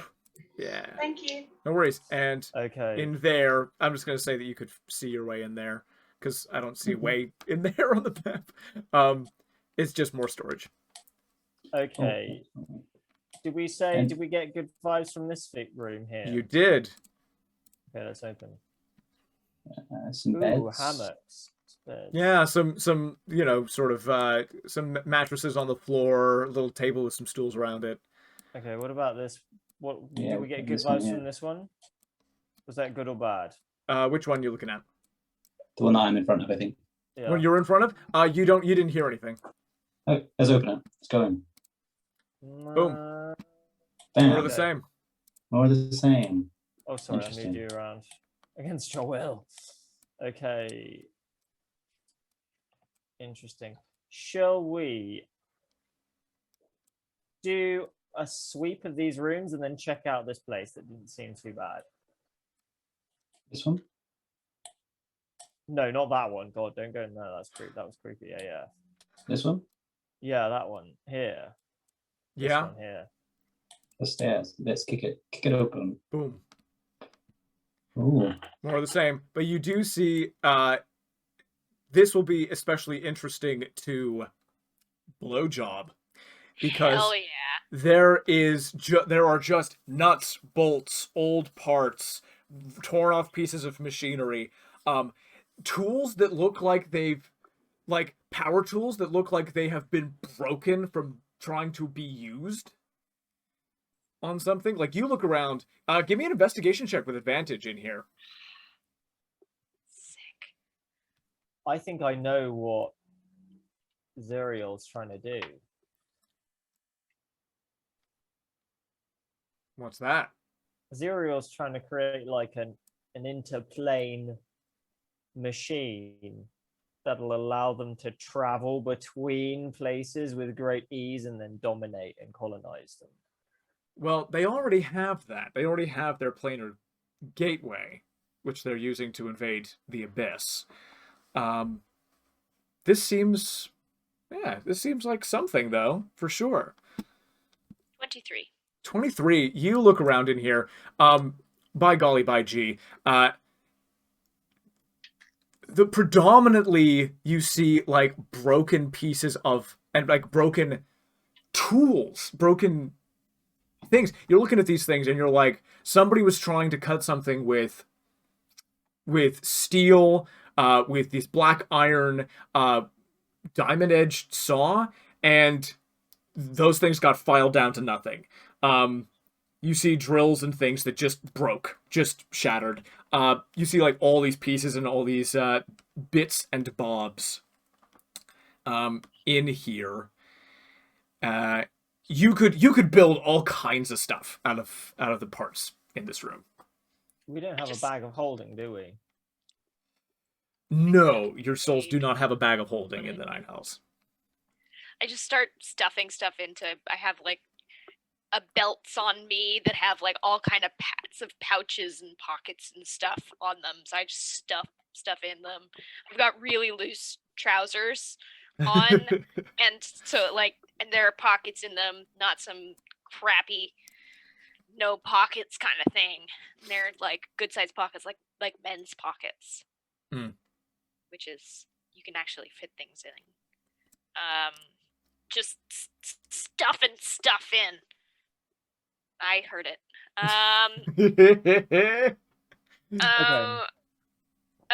And I come on out. Okay. There are 3 rooms left unexplored, and you have heard something behind each of them. This door was Hentai Boy, right? Hentai Glaive and Hal. Yeah. With the names you heard. I think I want to go in this room. Seems like my kind of room. Wait, I want to check out this room here. Which one? This one. Wait. Yeah? Behind you here. I don't like it. Okay. Tombar opens. Okay. Inside, you see a man with red skin and horns, black tattoos down his arms, and a pair of wings by his side. He is sitting at a desk, a quill in hand, laboriously copying out ledgers and what look to be sort of accounts,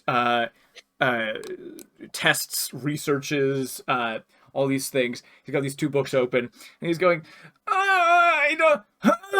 and he looks over at you. He sees a tiefling in the Nine Hells. And he looks over and he says, Grickelenk doesn't know who you are. What? What's your business here? In the warehouse? So Grickelink is this dude. All right, he's a tool basically. He's right. So here's what Tombar's plan is.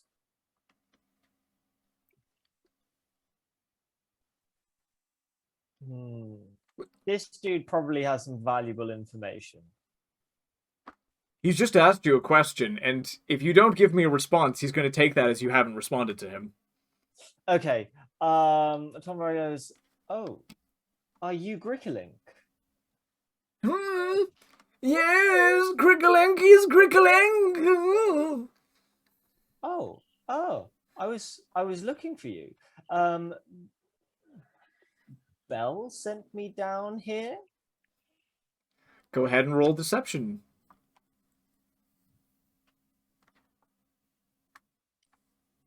18.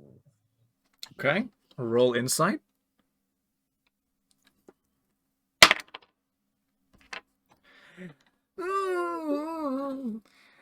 You're one of Master Bell's, are you? I don't truck much with the Pit Fiend. What are you here for? What do you need? You need some of these books or something? 'Cause I'm copying them out for cereal.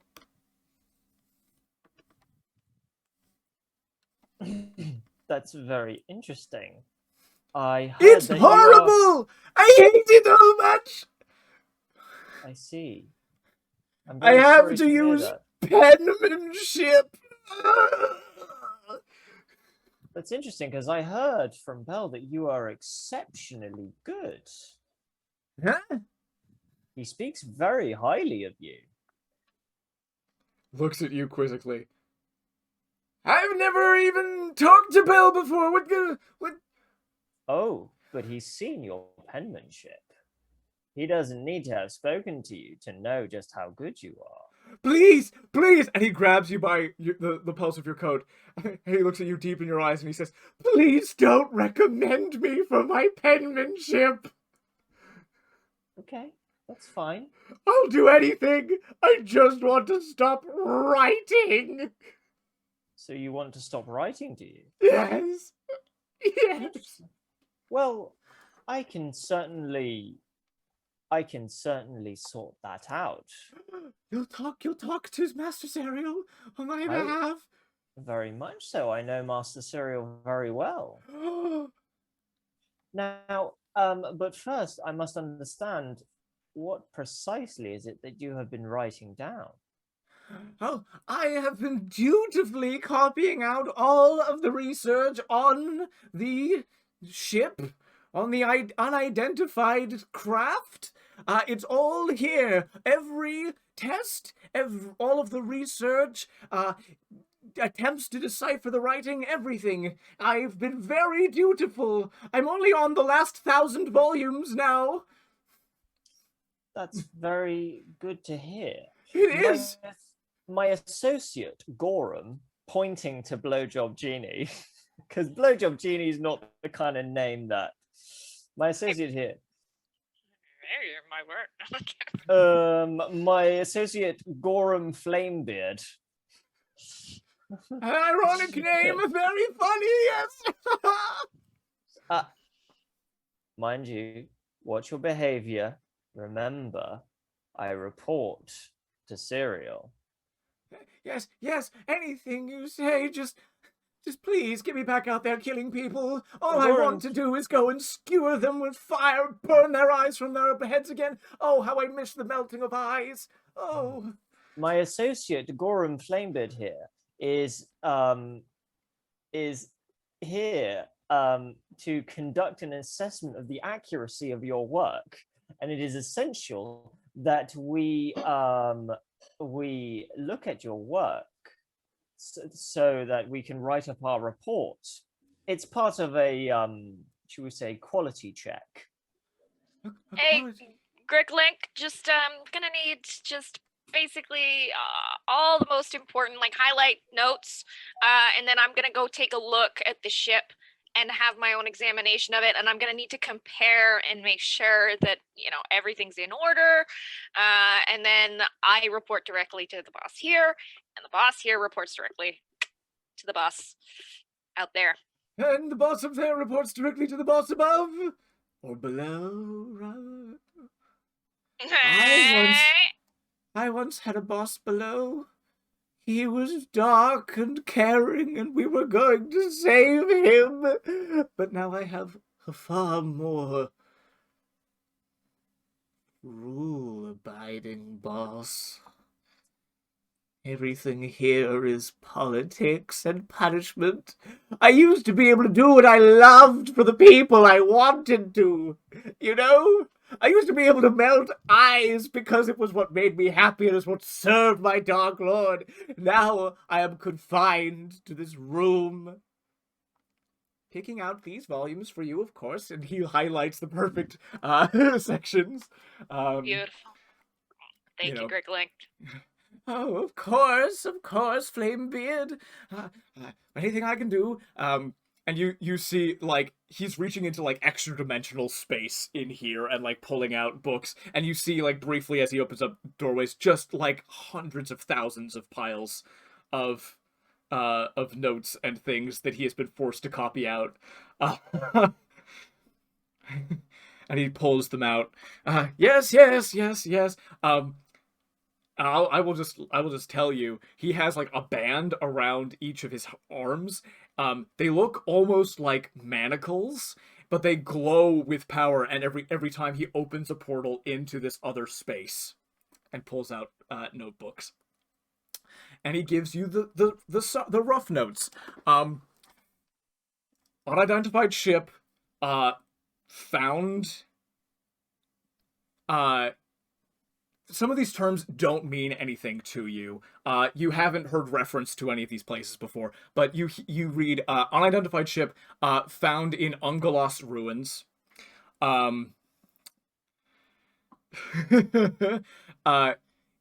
Inactive. They brought it in. They had the worst time trying to get into it. Had a terrible time trying to get in. And eventually met with success in opening the door, but were unable to make any of the systems inside work. Essentially. And that's like where all the power tools were, used to be trying to like cut their way into the ship. And you see diagrams inside this book of like the different writings, and they're trying to decipher different writings in the book. Tombar. Mm-hmm. You recognize the circular script here as the same that was on the silver sword. Okay. Silver would probably. Okay, so this is of the same place, isn't it? As that silver sword, which is supposed to have come from that weird shipwreck island place. Nausicaa. So this is some kind of Nausicaaean thing going on. Oh, this is good. Nausicaa. Does that mean that Cyril has access to Nausicaa? Not necessarily. Wherever this was recovered from was on the Nine Hells. Interesting. Josh, Yes. out of curiosity, because my trinket that I rolled for. No, I didn't roll for this one. I chose it. It's a coin minted in an unknown land. And I wear it around my belt, and it's got a. Like. It's got a. What's the fucking word? The side view? What's it called? Profile. Thank you! You got it. Profile of a man, and it looks like he's wearing a crown, and it looks like his head is wreathed in flames. Is there any stuff on this coin that looks any similar? Out of curiosity. Yes. There is. Yeah, thank you. Okay, so what's going on? Context? Lucky coin. What do I do with that? Oh, so it's. Is it like a arcade machine? You put the coin in and it's going to make the ship go.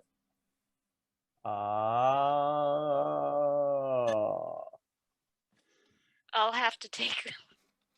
Gricklink sees you like look at the coin, and he goes,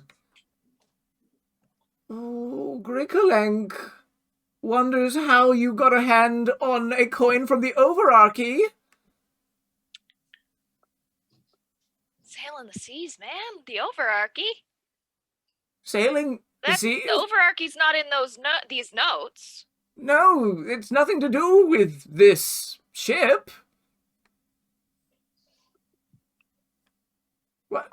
You see? I think it is. He thinks about it. He takes a. May I see your coin? You don't give it to him. I wish to, he looks at it, and you can look at it.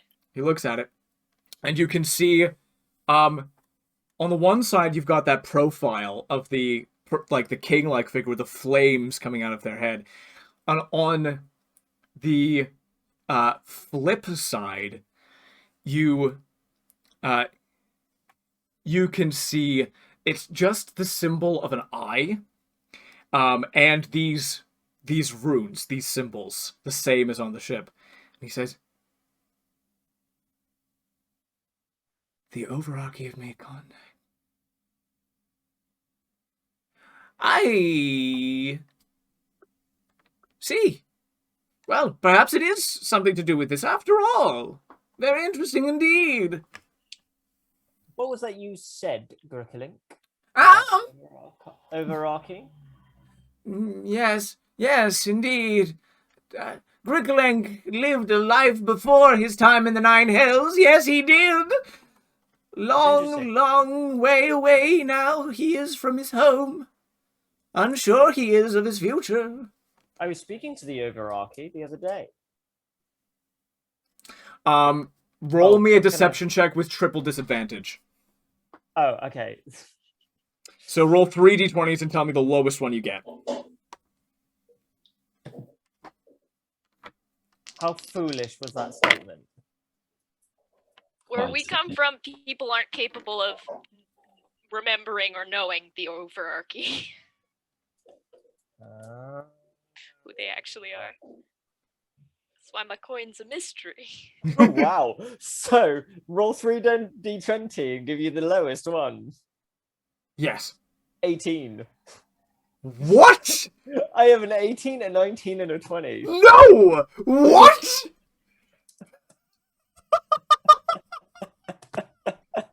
What just happened? Tombar Jollysnorkle, you beautiful bastard. Julien, what the fuck? I back this statement up with saying I have a bit of Elvish in me. No. Amazing. No. Just leave What it. the heck? Gricklink. On the dice? Like 18, 19, 20 on the dice? I'll give you a screenshot. It was even higher than those. That's fucking What? Oh, wait. Now is it gonna... Wait, I'm just gonna screenshot this for you. That is one of the most impressive things I've ever seen in D&D ever. I feel it. Look, it's I right can't here. believe that. I've got to be quiet. Oh my god. Okay, you'll send that. I believe you. Rolling insight with advantage, Grickalank rolled a 13. Grickalank looks at you, Tombar. Things are very different than when last I was up at the surface. And last I traveled the stars, I knew much had changed. I knew our position was tenuous, but I did not know that Serial made contact with the Overarchy. This changes much. This changes much indeed. Now that the Gith are involved as well, things are moving far more quickly than I could have ever imagined. Of course, I will tell you whatever you need to know as long as I can get out of here. Your coin represents a transfer between the Rizalian Overarchy and the Gith Zerai. You don't know what any of those things are. Nope. Would you mind clarifying? I'm very sorry. Would you mind clarifying to my two guards and beloved associates, Sauron and Balthor? Yes, Flamebeard, Pointing to Sauron, Zirex. and Balthor. Of course, you may not know of the Rizalian Overarchy. It was something of an interest to our enemies. The the Seraphs of Rizael, a world far, far away from this one, and what we thought had no contact here at all. They are incredibly powerful people. We had no idea that they had contact with the nomadic Githzerai. Githzerai are raiders. They go around and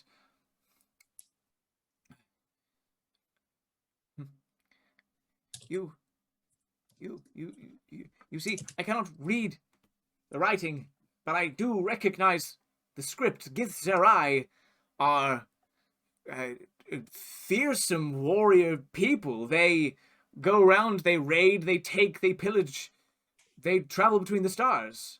The fact that they would ever trade and mint coin to trade with the Rizalian Overarchy is, well, very interesting indeed. The Rizalians were ever enemies of the Furnace Worlds. I myself once was nearly killed by a Rizalian. Very, very deadly people. Can this go up in the chats? Sure. So they're talking about alien planets of Rizael. So the Rizalian overarchy is what he's talking about. And the Gith are people are called the Githzerai. And it seems like those are the people whose ship this is. So the Gith seem to be a very powerful warrior, nomadic raiding people who travel. And my sword was a Githzerai sword. Yes, it was. Oh, I could have done with that bad boy, couldn't I? Shouldn't have told you that I threw it to... well, without that, she wouldn't have been able to beat Brandon, so... Okay, fair enough. Yeah. Well, at least I can tell her what it is when I get back. It'll be like the Antiques Roadshow, but more intense. Not even what I thought it was. I'm so excited. Yes, the depiction you are looking at could be mistaken by somebody who didn't know any better as somebody in the hells, or even somebody else. I won't get into the details of the Asmarans with you, but no, it represents the Rizalian Overarchy. Splendid. And do you know where this... Because, okay, so the next thing is, where's the ship? Oh, of course, you said, didn't you? You needed to look at the notes and then to regard the ship itself. Yes, regard the ship itself. That's very important. He passes. Without that, we can't complete our report. He passes by here. He looks outside and he goes, "Where in the actual fuck are people? I leave people outside to guard this place because my work is so important. And Hentai Glaive, Hal, where the fuck are you?" Oh, I think that they were busy.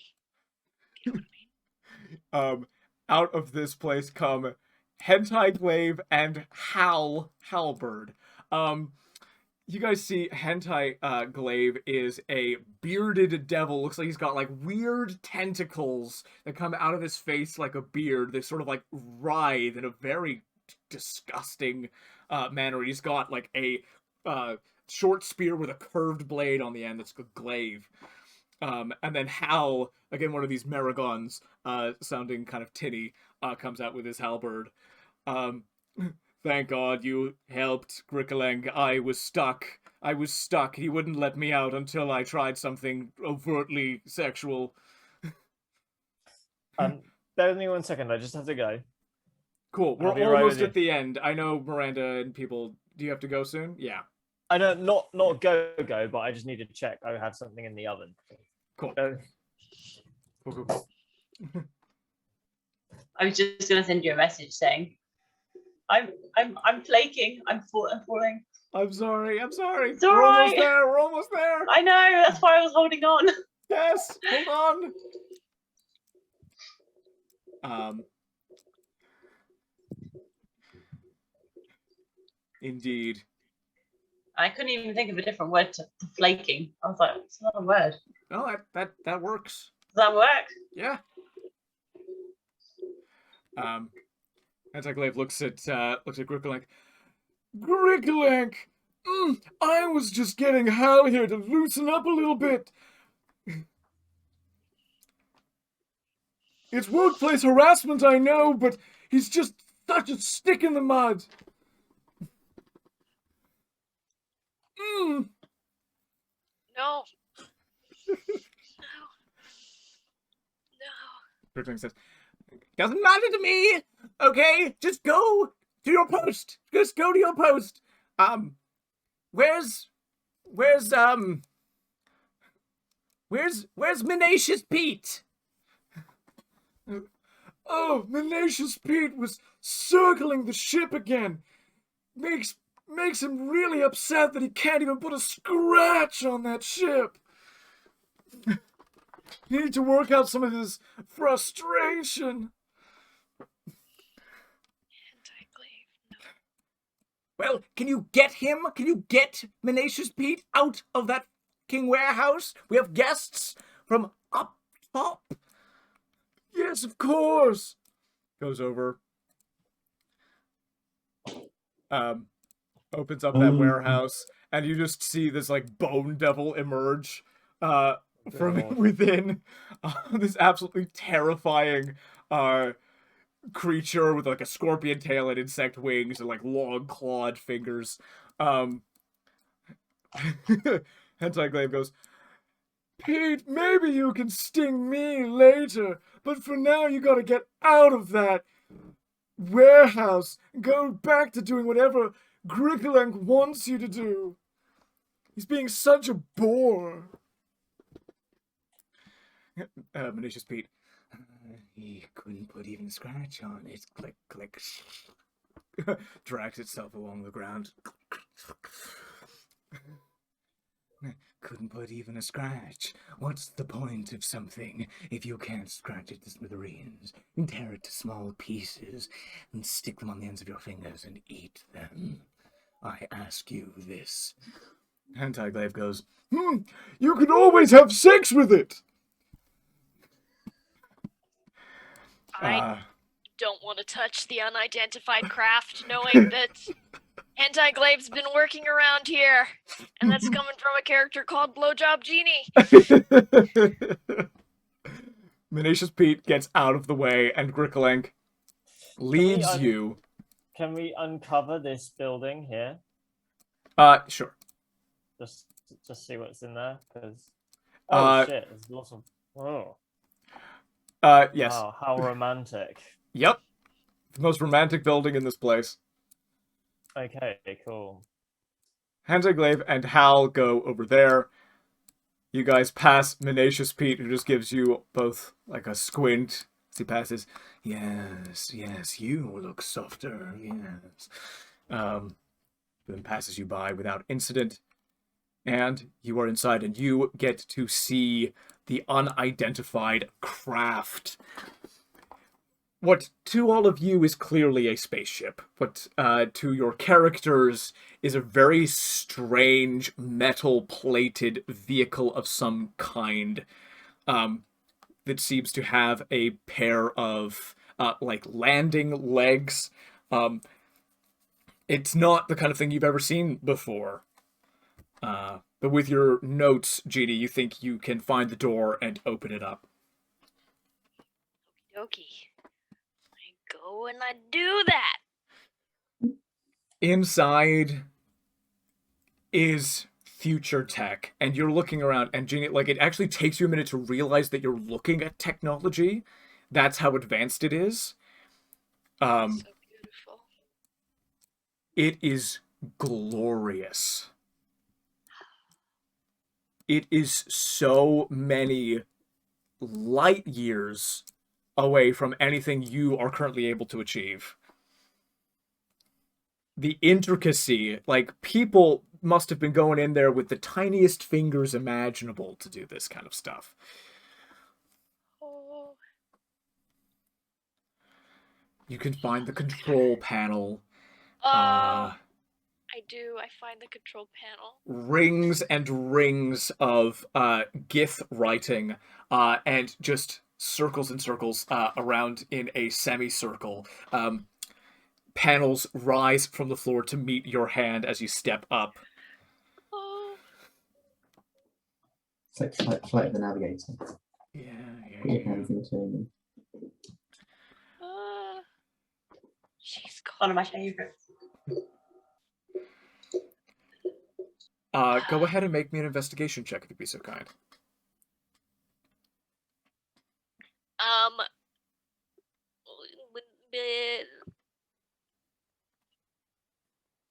Can I I'm gonna do a little tune on my bagpipe and give you some little inspiration. Thank you. I'm gonna call over, asking, okay, I need some people to go, and I'm gonna kind of direct so that I have eyes everywhere and ask for help. People who don't know, you can give the help action to give her advantage on this roll. As everybody goes to the places you're going to, and like that you direct them to, and like man their stations, you may have advantage. Yes. Thank you.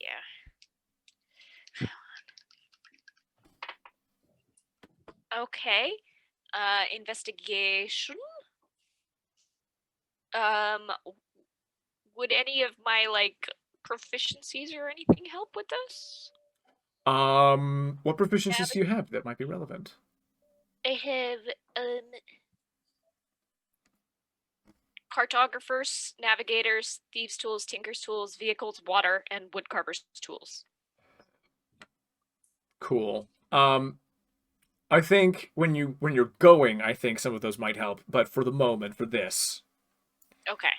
So then it's oh my god, I just left the thing. I'm so excited for it's gonna be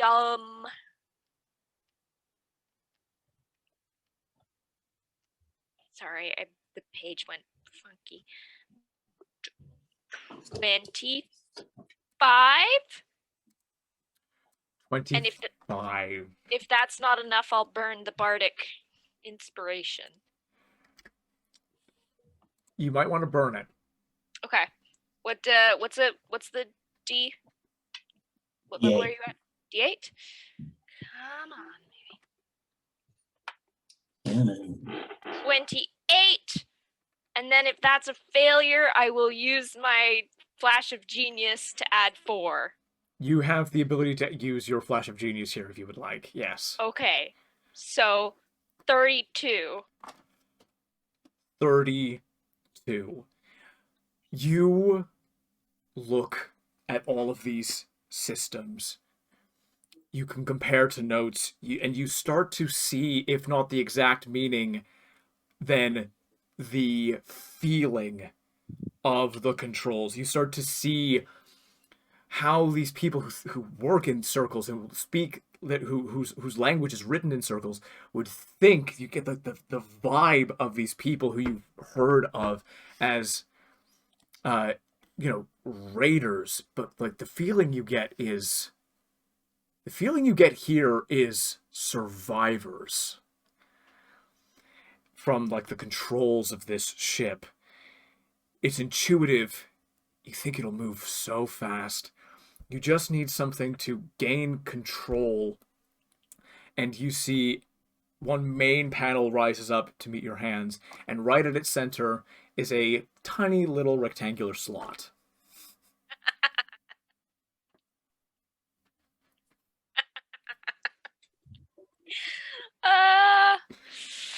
I do it! In goes the coin. The ship illuminates and begins to hum. The controls swirl and interface directly into your mind.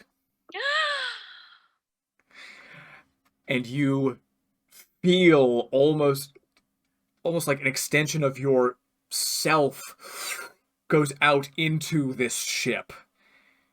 And you know that you can make this baby do what you want. On a 32, you have full access to this machine and its controls, and suddenly this language translates in your mind as you're looking at it, as you interface with the ship. You can read everything. Gricklink comes in and goes, "Oh, my goodness, you managed to make it hum! Very interesting indeed! Great, so have you confirmed what you're needing to confirm here? Will you get me out of this hellhole?" Yeah, we just gotta do a few more tests on ourselves independently, and then we will report right on back to get you out, melting those eyeballs. Okay, alright. Shall I stay here and just in case you need anything, I can fetch you coffee? Lick your boots clean? I feel like Gricklink is a liability in a lot of ways. So if we get Gricklink to stay with us under the guise of we might need some help from him, just to keep him in the ship so that he doesn't interact with anyone else outside, close the door. And then... Yes, whatever you need, I'm happy to assist with whatever things you need. Splendid. It's important that it is important as a someone who's writing a report on you that I see how you behave in under working conditions. He goes on all fours and begins to lick your boots. Very good. If you continue doing that for a bit, as my shoes are in need of a good polishing, it would be very dirty indeed. Splendid. You continue, and then Tombar just like takes a seat and like and while he's licking my boots, and you continue, and like the door closes. Door shuts. Door shuts. I made it do that with my mind powers. And then you continue working your magic. Oh, she got magic fingers, baby. There's something kind of abstract about the fact that, because like you're essentially a ghost. It's interesting. Oh. One moment. Essentially a ghost. Yes, you interact with this, and I'll just say for the sake of bringing things to a wrap, you fly that ship straight through the ground, straight up into the sky, and into the atmosphere above the Nine Hells. And you see that this is a physical planet that you are leaving. You go up into the night sky, into the stars. You're in space. The ship loves it up here. It hums, it purrs. I'm gonna eject Gricklink into space. And he is jettisoned immediately out into space.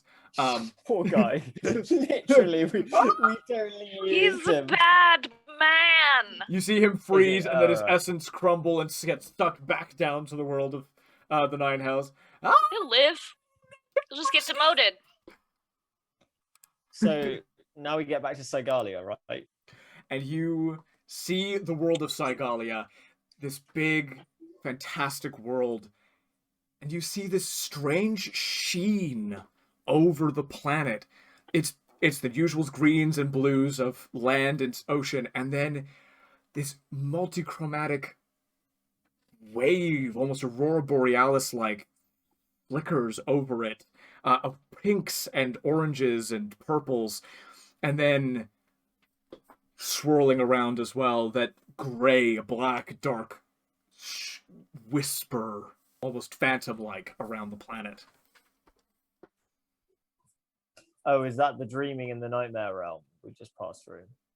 Indeed, and you pass through the nightmare and the dreaming, and Genie, you feel you're connected to the ship, but Zirex, Genie, and Jim feel your forms start to become incorporeal, begin to lose mass. you begin to fade and feel a little lightheaded. Can Tombar open his book at this point? You don't have the book. Oh. You don't have the Where book. did- Your body has the book. And Tombar, you too begin to see that your flesh starts to become transparent. Genie, you still have control of the ship. You're still sort of interfacing with the ship, but you're interfacing with your mind. Your hands no longer cause the physical controls to respond to you. Anyway, you pass through the nightmare and find yourself going to the planet Sigalia physically.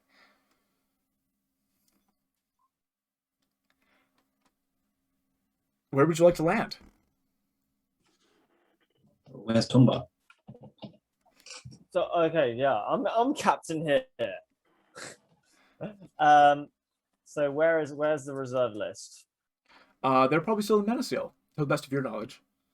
Let's land in Manisil, where my body will be. The ship sets down just outside this city, and you Freaking the locals out so much.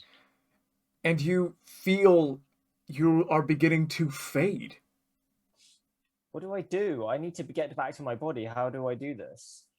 How did we feel when we were kind of passing through the dreaming and the nightmare? Briefly corporeal again, and then started to fade again as soon as you passed out the other side.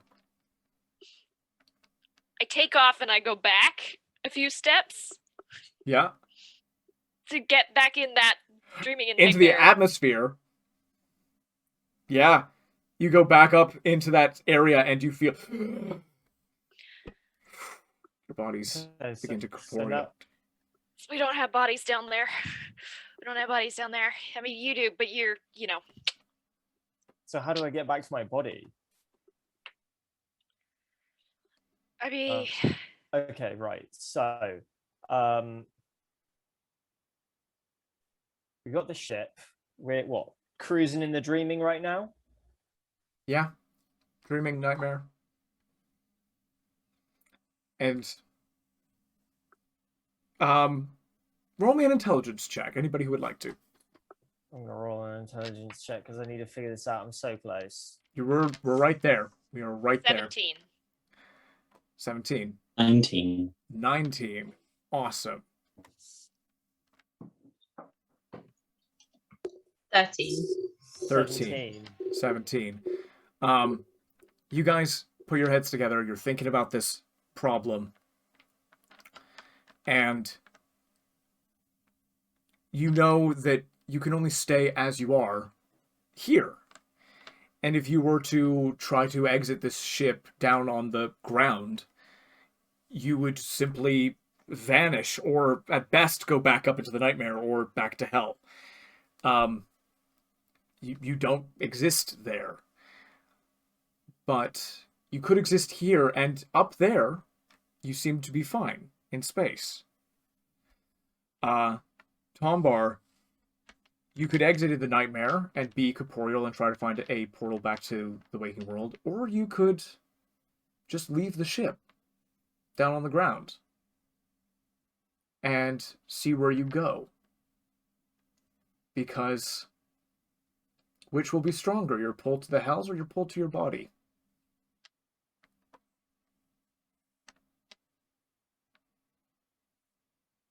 So you take a leap of faith. Leap of faith. It's very Tombar, isn't it? Tombar's gone on an emotional ride, and he realizes that he's like learned a lot about the value of life, and to kind of be more responsible, and he also feels ultra emotional because he's just like been reunited with his old pirate friends, and so he's kind of struck with this choice. Does he rejoin the reserve list? Yeah. or does he stay with his crew? And you see these guys who came to your aid in the nightmare, who stuck with you in the 9 hells, who've come with you all this way, risking their eternal souls to try to get you back to your body. And you think back to the reserve list, and you think about your adventures with them, and your time playing in the bands, the things you laughed about, your date with Lydiana, the enemies you fought, the adventures you went on. And you have a choice here. Can I, like, imbue my sword with them? You remember my silver sword? You don't have the silver sword. No. But if I were to get the silver sword, I'm trying to have my cake and eat it here, you see. If you were to go back to your body and get the book, there might be a chance for them to live inside the book. But do these guys want to live inside a book that you carry around, only able to talk to the person who touches the book? Or do they want to live in a spaceship? We seem pretty good up in space, Tombar. We did this to get you back to your body. It'd be kind of weird now if you didn't go back to your body. Tombar, like, literally just, like, bursts into tears. Tombar, like, is like, and he gives everyone a big bear hug. Aww. And Give him a hug and slap him on his butt. I return the favor. And he's like, it's so good to see you again, and to remind me of just how valuable life is, and just how important it is to live. And it has been an honor knowing you, and it devastates me to say that I shall have to leave you again, but I know now that you are free to roam as you were not before. And yeah. So Tombar, what's the deal? So they now go off, and I step off the ship into Sigalia. Yeah. You go down, everybody starts to fade. Genie opens the door. You step out to the world of Sigalia. And you guys watch Tombar fade and disappear. And then you have to go because you're going to fade. And so this ship goes back up into the atmosphere and to whatever destination the 3 remaining members of the Dark Rainbow choose to go next. The wide galaxy awaits them with all the adventure and potential for piracy that entails. It's like, which word do you choose? Lord of the Rings or Star Trek? Sorry.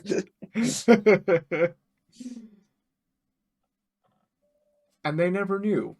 I sent a link. I was playing this the whole time on my bagpipes. And they never knew what happened to Tombar, whether he went back to his body or whether he went back to the 9 hells. But he took the leap of faith. And he made his choice. Tombar. You open your eyes. God, you're thirsty. And it smells like you've shit yourself. You try to raise an arm, and your arm is like so weak. Every muscle feels friggin' atrophied. Your bones creak and crack. This is the least sexy you have ever felt in your life. But you're Wow. alive. Makes a mugshot taste look like a baby sham. As you say those words, you see the faces of your band all around your bed. They see your eyes open, and you know you're with your new crew. And that's where we're going to end our one shot. Thank you all so much for watching. Oh, dude. Thank you all so much for playing. And see you all next time. Bye. Shit.